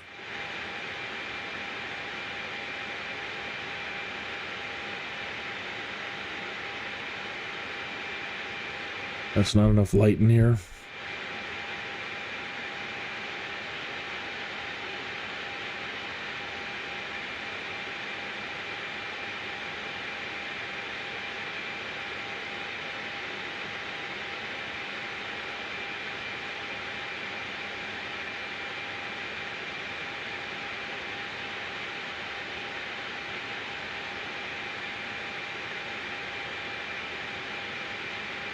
Moisturize, sir.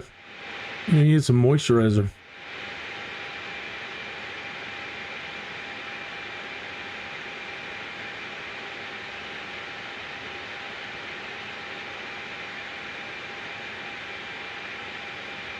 Oh well.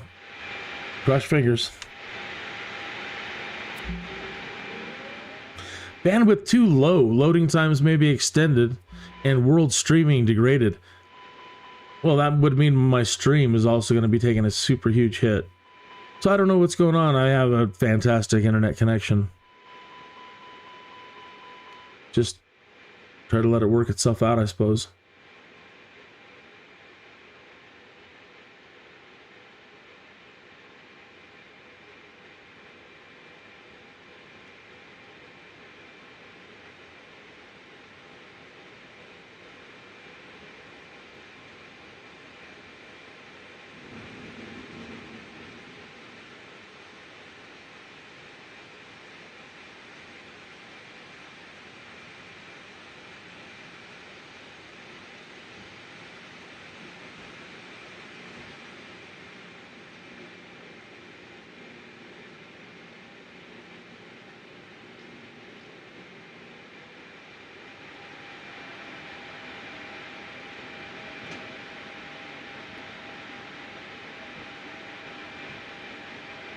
On a throttle, da da da da da da. There you go in the sun.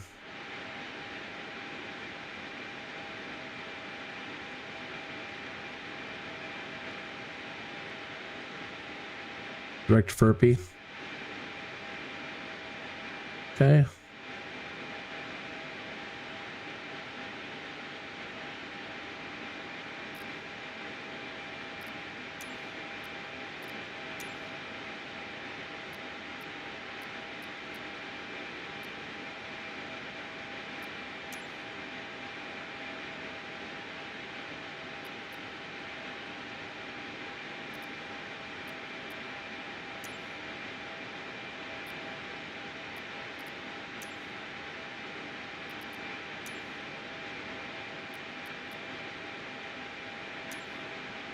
Centennial Tower Kin, Juliet X-ray 509er, is 5 miles south, 8,000 feet, with Yankee to land. Kin Juliet X-ray 509er Centennial Tower. Altimeter 29er. 9er 2 make straight in runway tree 5R.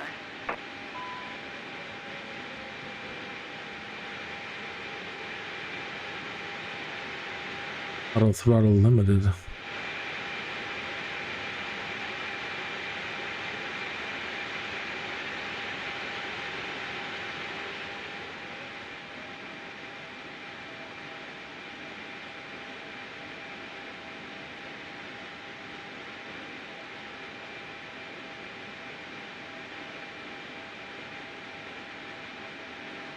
Kin Juliet X-ray 509er, did you hear my last transmission? Fly straight in runway tree 5, our Kin Juliet X-ray 509er.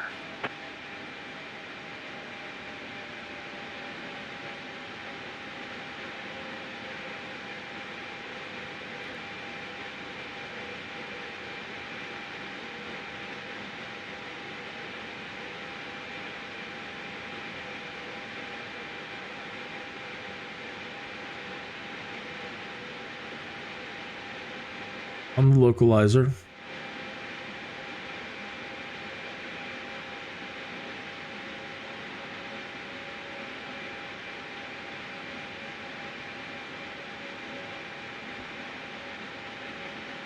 Got our diamond, or at least the top of it.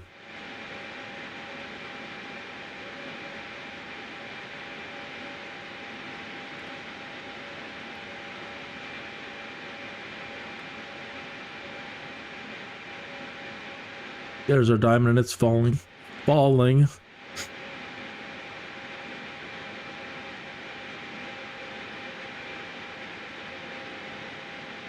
You put the gear down. Nope.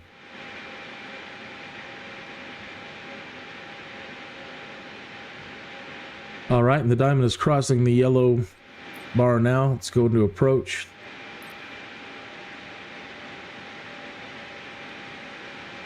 Kin Juliet X-ray 509er wine 262 at 4.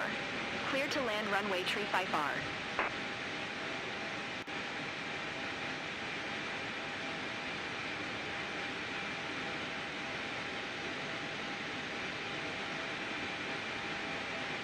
I don't want to jinx myself, but this is the closest we've come to doing a proper landing all day. Please acknowledge. Clear to land runway tree 5, our Kin Juliet X-ray 509er.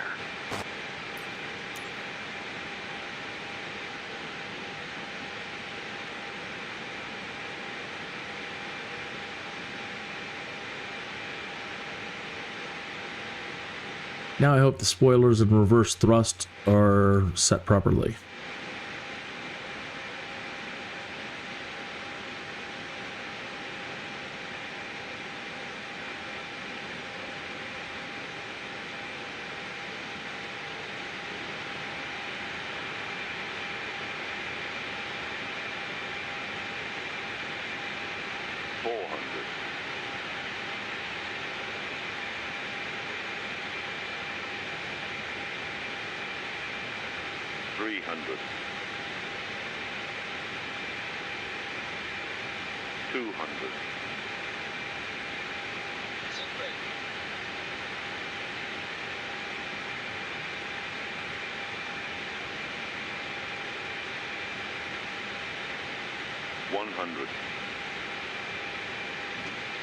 Autopilot off.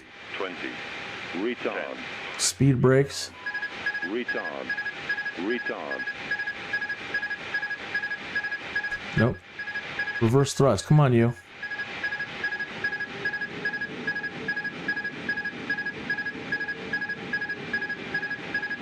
Did the speed brakes go? Yeah, they did.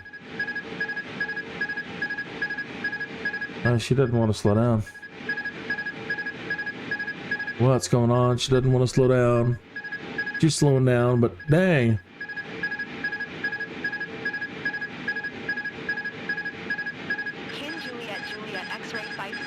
exit runway when able. So what was that all about? What's this all about? Too much flaps? Not enough?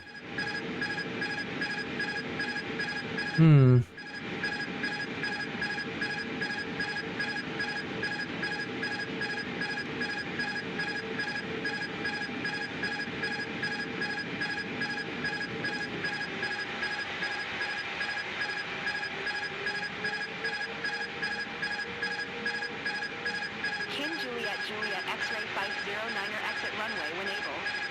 So, my dear viewer, what is causing this alarm to continue to go off? What is it telling us here? Autopilot off. Well, yeah. Of course it's off.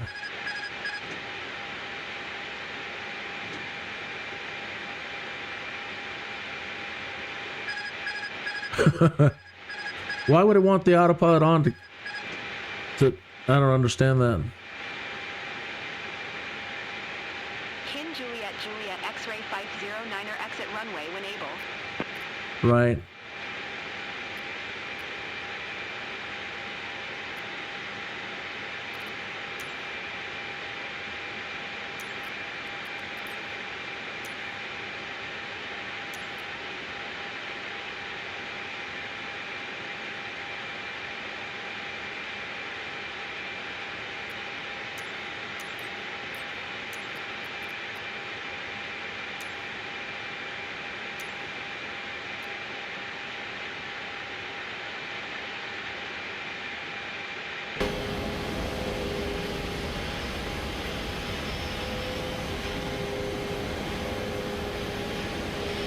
It may not have been the prettiest, but mission accomplished for the day.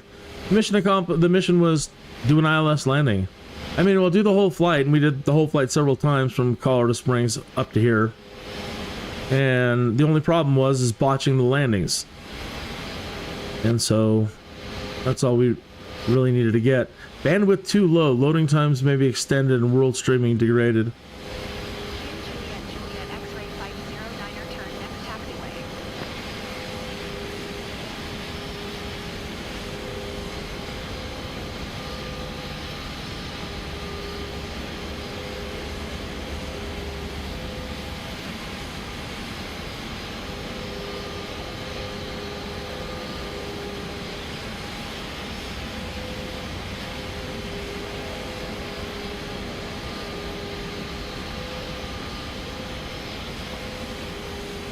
I don't even know why I'm wasting time doing this. It's not important that we do everything right at this point. Right now it was just more practice.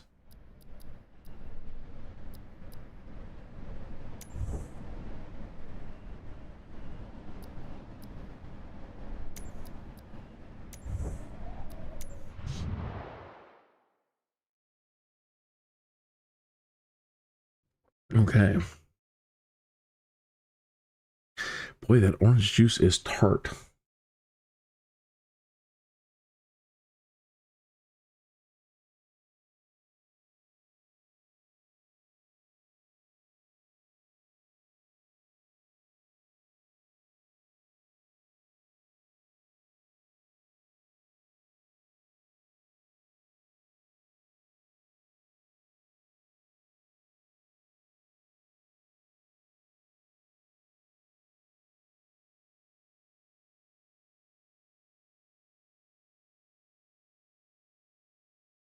What are you folks doing over there, Microsoft and Asobo tonight? What's up with the servers?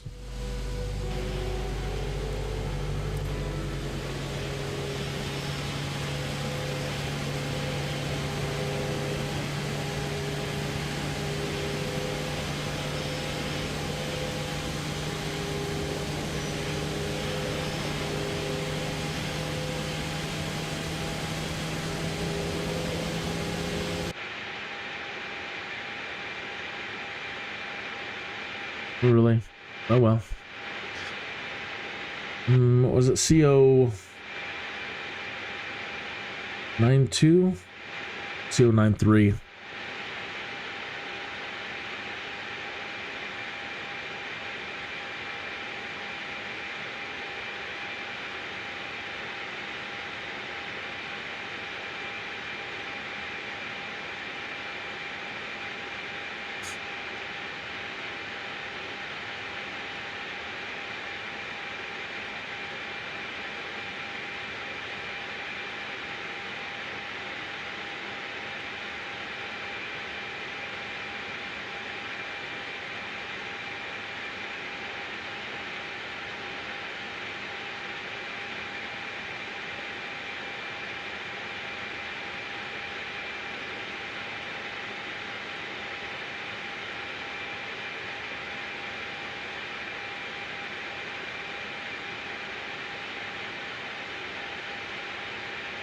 Okay.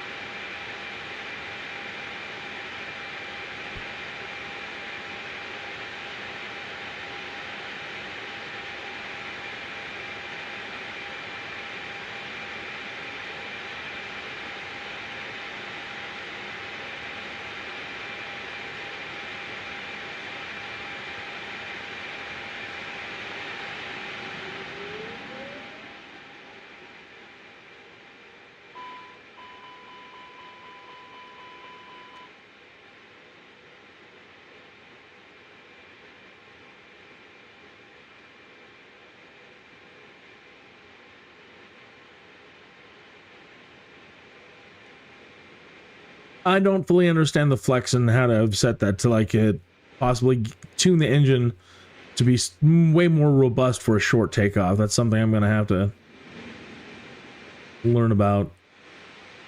That I couldn't say with confidence. Anything about setting it up right.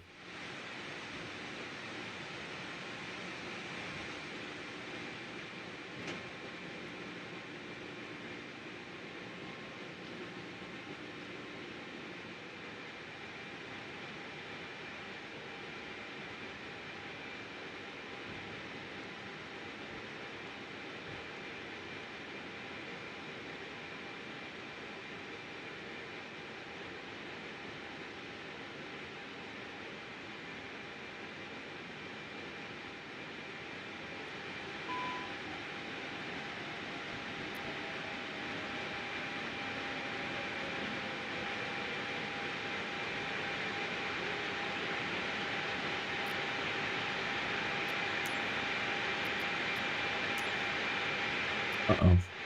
That's being awful aggressive. Denver approach, Kin Juliet X-ray 509er is type Airbus, at 20 and 4 miles west of 4 Charlie Oscar, 8,500 feet, request flight following. Kin Juliet X-ray 509er, Denver approach, squawk 0 tree 47. Squawk 0347, still can't figure out how to get the squawk to work right.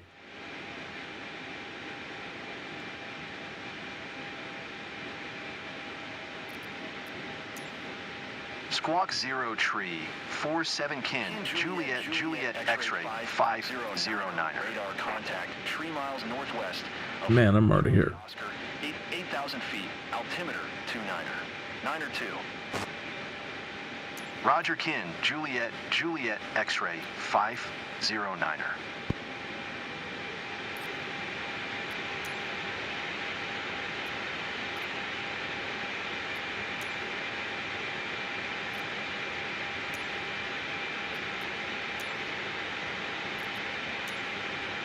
Centennial Tower Kin, Juliet X-ray 509er is 12 miles south 8,000 feet with Zulu to land. Kin Juliet X-ray 509er Centennial Tower. Altimeter 29er. 9er 2 make straight in runway tree 5R.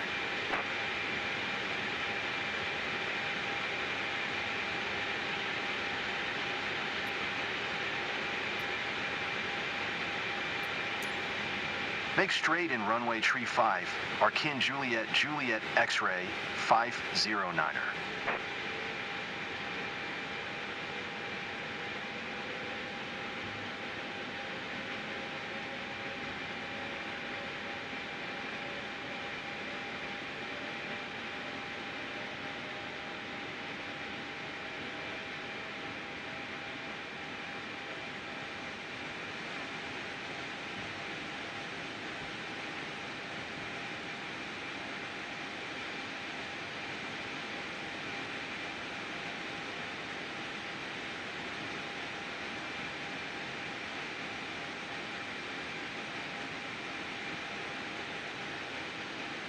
Approach mode. There we go.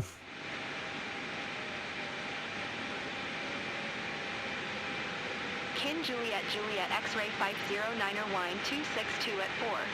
Clear to land runway tree 5R. Clear to land runway tree 5, Arkin Juliet Juliet X-ray 509er.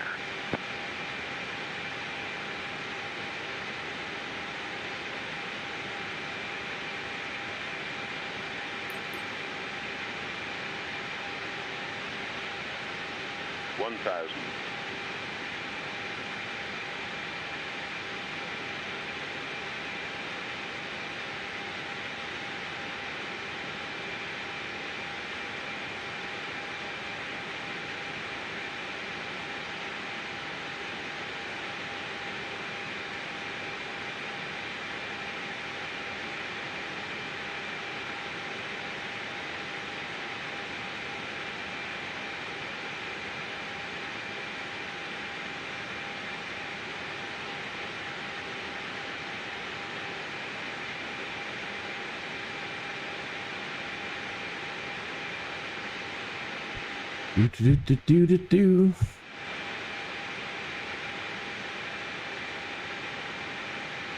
400.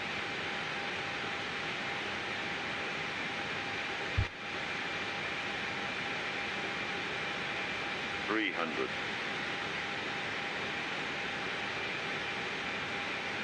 200.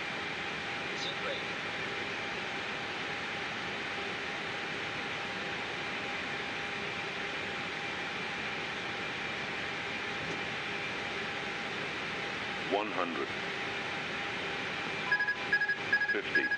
40. 30. 20. Retard. 10. Retard. Uh-oh. I lifted back up again. 20. Speed brakes go down. Retard. And I went back up again. Retard. All right, full power. Retard. Retard. Wow.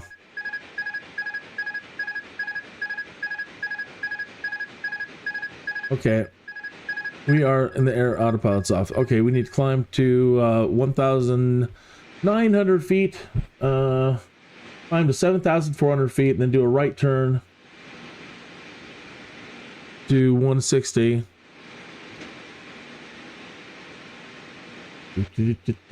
Climb to 9,200 and go to ho-hum.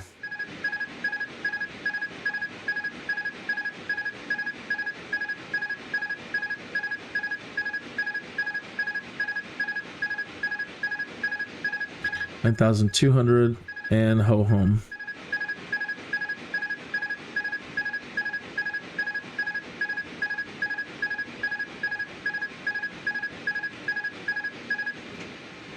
Autopilot, auto throttle, back into auto throttle position, and over to ho-hum.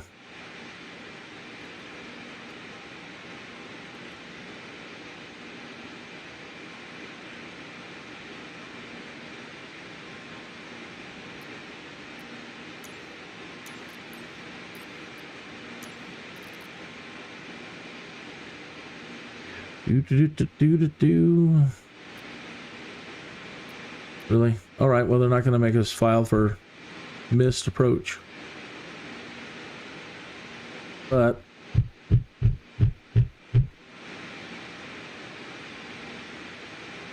that shows our hold.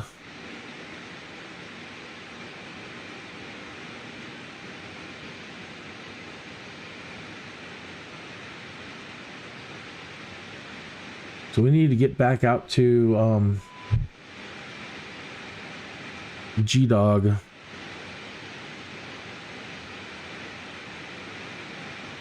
are we at speed-wise? Okay.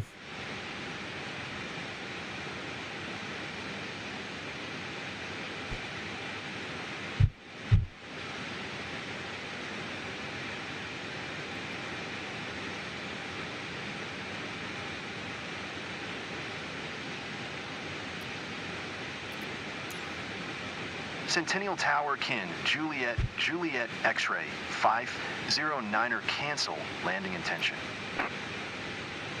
Kin Kin Juliet Juliet X-ray 509er, your cancellation is received.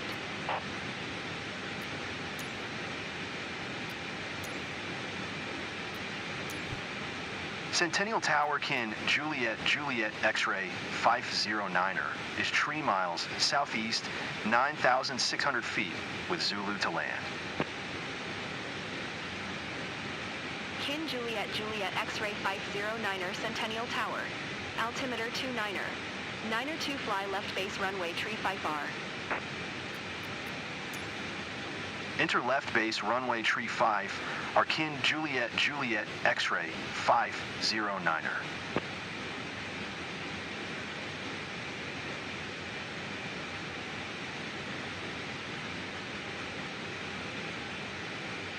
Okay, so once we hit home hump, we'll have it turn back around to G-Dog, and we'll try it again.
Oh, hey.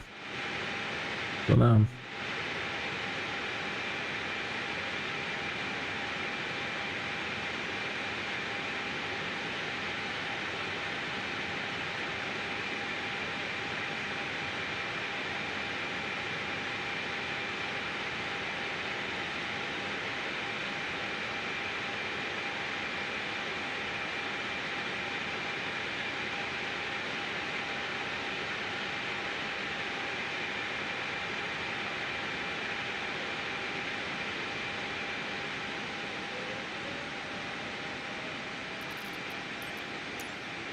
Okay.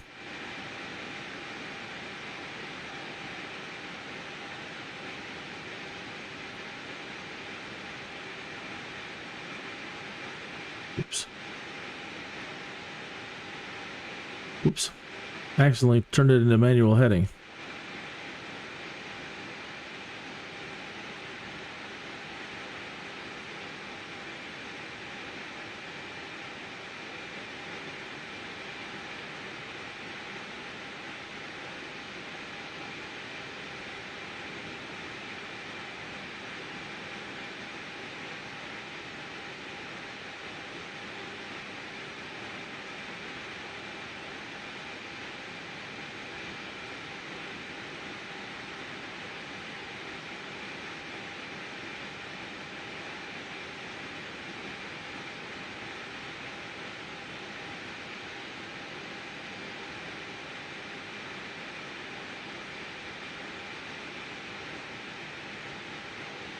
Getting a strong Thomas Dolby vibe from my co-pilot tonight. We'll be the Pirate Twins again, Europa.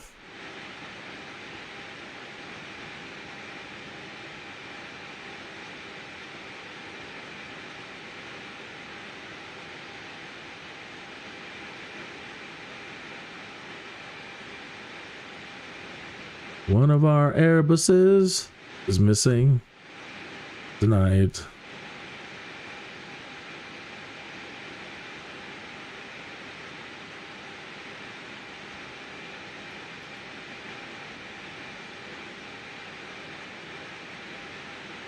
Okay, trying to get the localizer.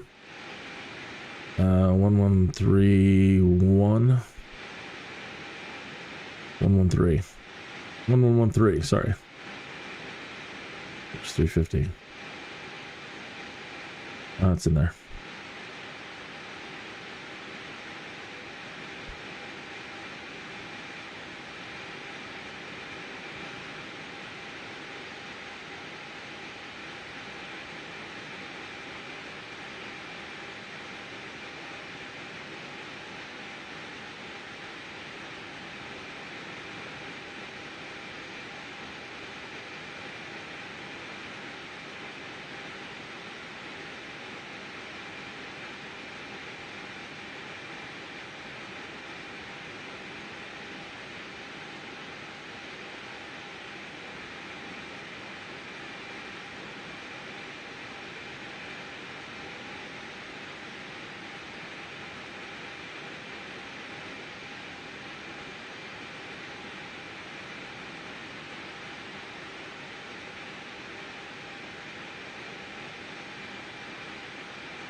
Really?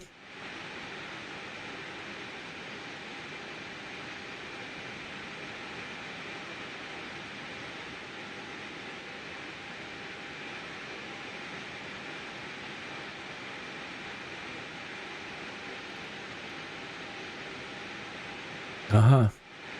I just, anticipation. All right.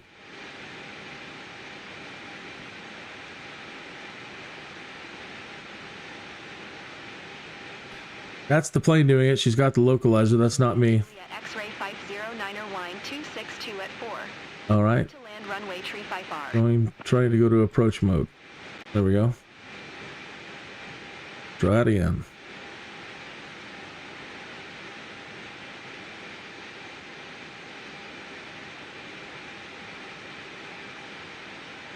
Gears down. Brake set. Flaps in the right position. X-ray 509er acknowledge last transmission. Answer the lady. Clear to land runway tree 5. Arkin Juliet Seems like she's not doing it. 09er. We're way too high. Huh. What happened this time? I'm turning off the autopilot. Turning off the auto throttle. Yeah.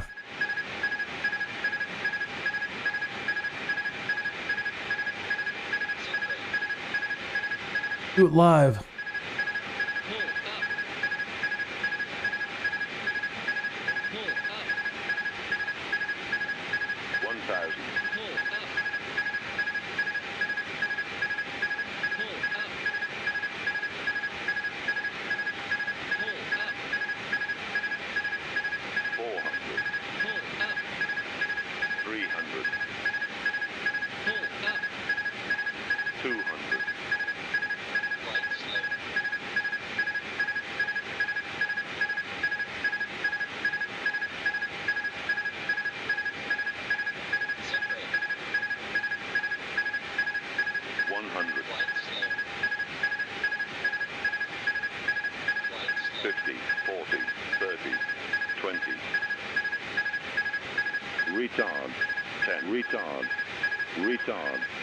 Retard.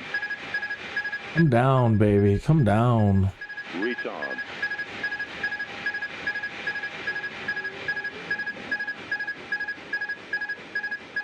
No, you. Dang you. Dang you. He's not going into reverse thrust.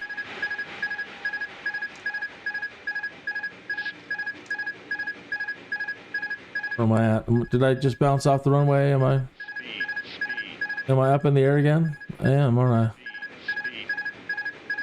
I? Really? Wow.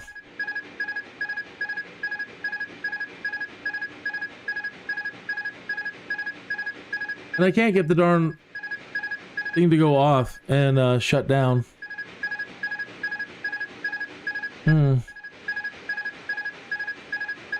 We were there. The reverse thrust wouldn't kick in.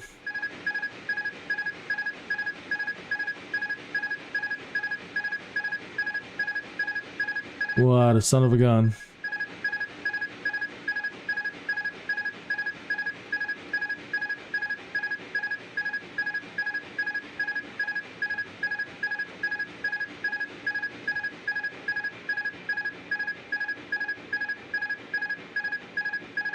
How do you make that thing stop? Lord almighty.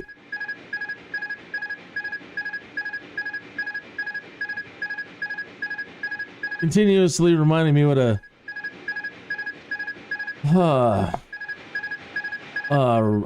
rookie I am at the moment.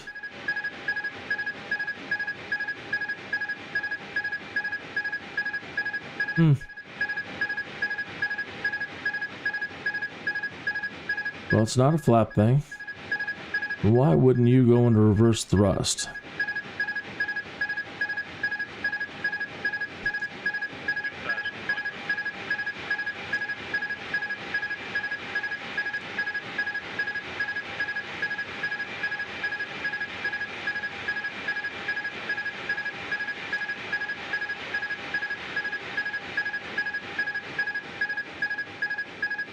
I'm terribly sorry. I don't know what to do to make the thing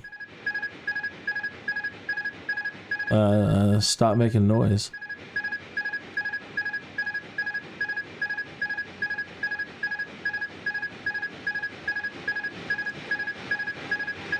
Too fast under 10,000 feet.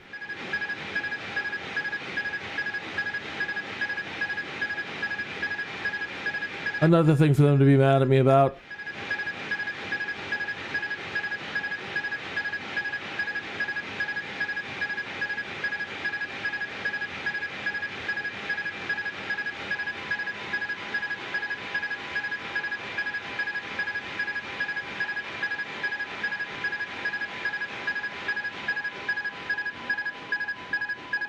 Do shut up.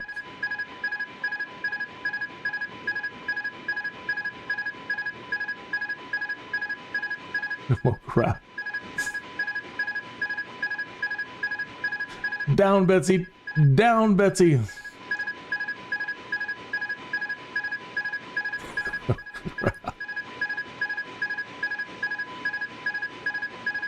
Down, Betsy. Down.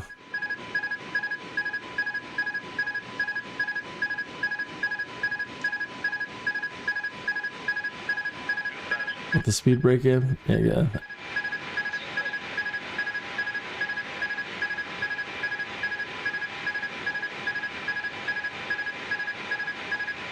I have to put it for maximum brakes this time.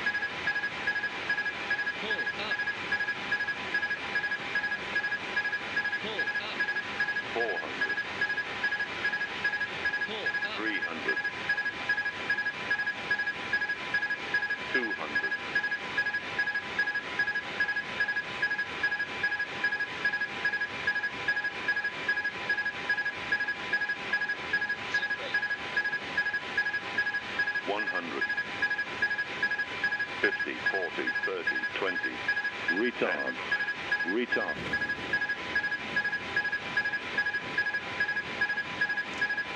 There, reverse thrust kicked in.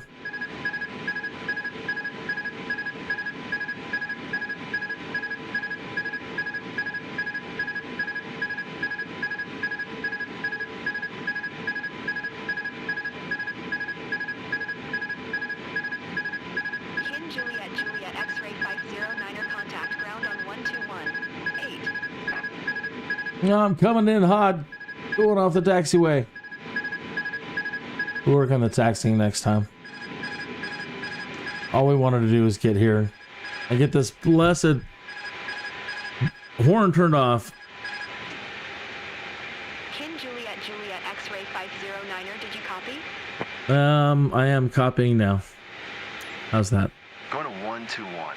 Aiken Juliet Juliet X-ray 509er.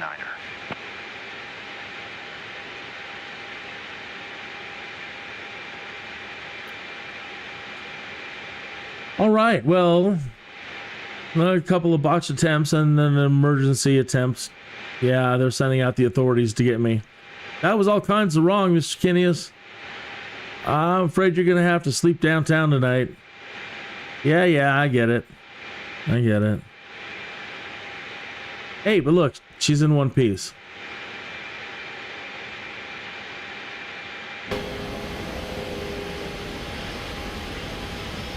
I don't see any wrinkles, do you?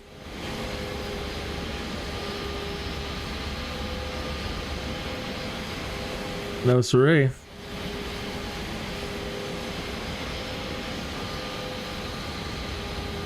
I brought it back intact.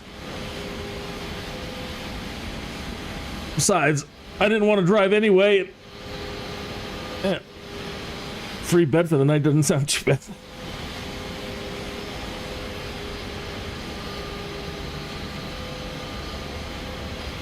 All right, well, I got out what I wanted. I got the ILS landings to work mostly once or twice, and then practicing some emergency manual landings under dumb conditions. That's right. Okay, tomorrow's Wednesday, and so we pick up tomorrow in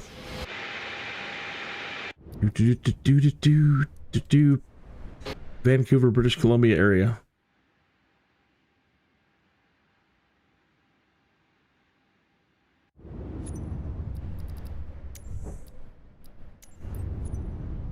So I need to find pick a job or around some good sightseeing spots.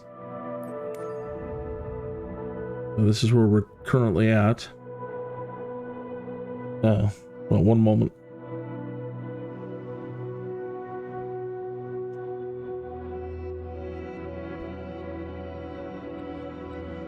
So exciting, I need a cigarette after that. Woo! Thought we were done for it. Okay, so here we be. This is where we landed today. No, this is where we actually took off from. We actually took off from there, and I said the Canadians are mad with us and they're not sharing jobs. No, that can't be where I'm at. So we were down here at Victoria. Oh, I remember now. Okay, so we started up here somewhere and then flew all the way down and hit all the sightseeing things we could see out here in Victoria, all the way out to these little islands out here along the coast here. Got to learn about Victoria here.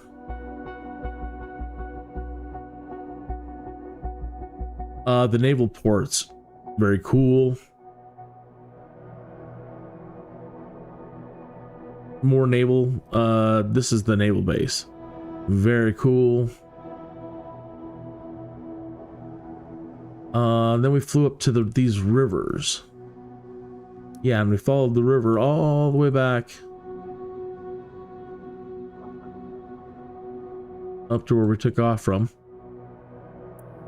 And then I think I purchased the next push.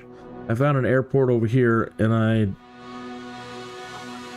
did a fast travel and opened up this area to see if there'd be more jobs. Oh, I remember why. That's right. The Alone, the History Channel show Alone, where it's like they throw out 10 or 12 contestants to see who will survive the longest being alone. I love that show. I signed up for that show. I tried getting in it the first at least 4 or 5 years, and never got a reply back. I think I told them too much. Like, I want to stay. If I win, can I just stay there? Can I use my winnings to buy the property and not come back? So I believe that this is the area on Vancouver Island where season 1 of Alone took place. So I need to review it, but I think I'd like to visit all the sites. So I believe they had contestants along here, and then Sam, if you remember who Sam was, the youngest one, and of course there was population and habit, you know, all this stuff. Right, the film crew's got to be close by in case something goes wrong. So they were all in here. Look at all the established stuff there is all along this coast, right? Lots and lots of stuff. Probably a Starbucks, right? So then they stick Sam, but I get it. He's the youngest guy. He was the youngest one out there. They just stick him like right over here. I mean, Sam could have just walked into town every night and got a sandwich. And then they had other contestants along here and across here and close enough to where you realize when one of them's out there howling at the moon, it was scaring the bejesus off one of the other players, I believe. Oh my God, there's wolves. It wasn't wolves, it was just the guy across the bay, you know, close enough to you that the sound would travel. So one contestant scaring another, and then I think all the way over and through it here and along this coast around here. I think maybe one on the south side. I think one guy right over here just like quit immediately. Hell no. The guys that talk really tough, they're like, yeah, like me. Send me out there. I don't want to come back. Those guys are like, well, the bear should be afraid if he sees me. And then they're the first to tap. They see a bit of bear poop and they're like, oh no, I didn't think they meant it. There would be bears for real. Oh, I'm out of here. They just got to be on TV and enjoy a nice vacation and go plan for it all and talk a bunch of stuff and then immediately crap out. Man, that'd be more humiliating than just dying.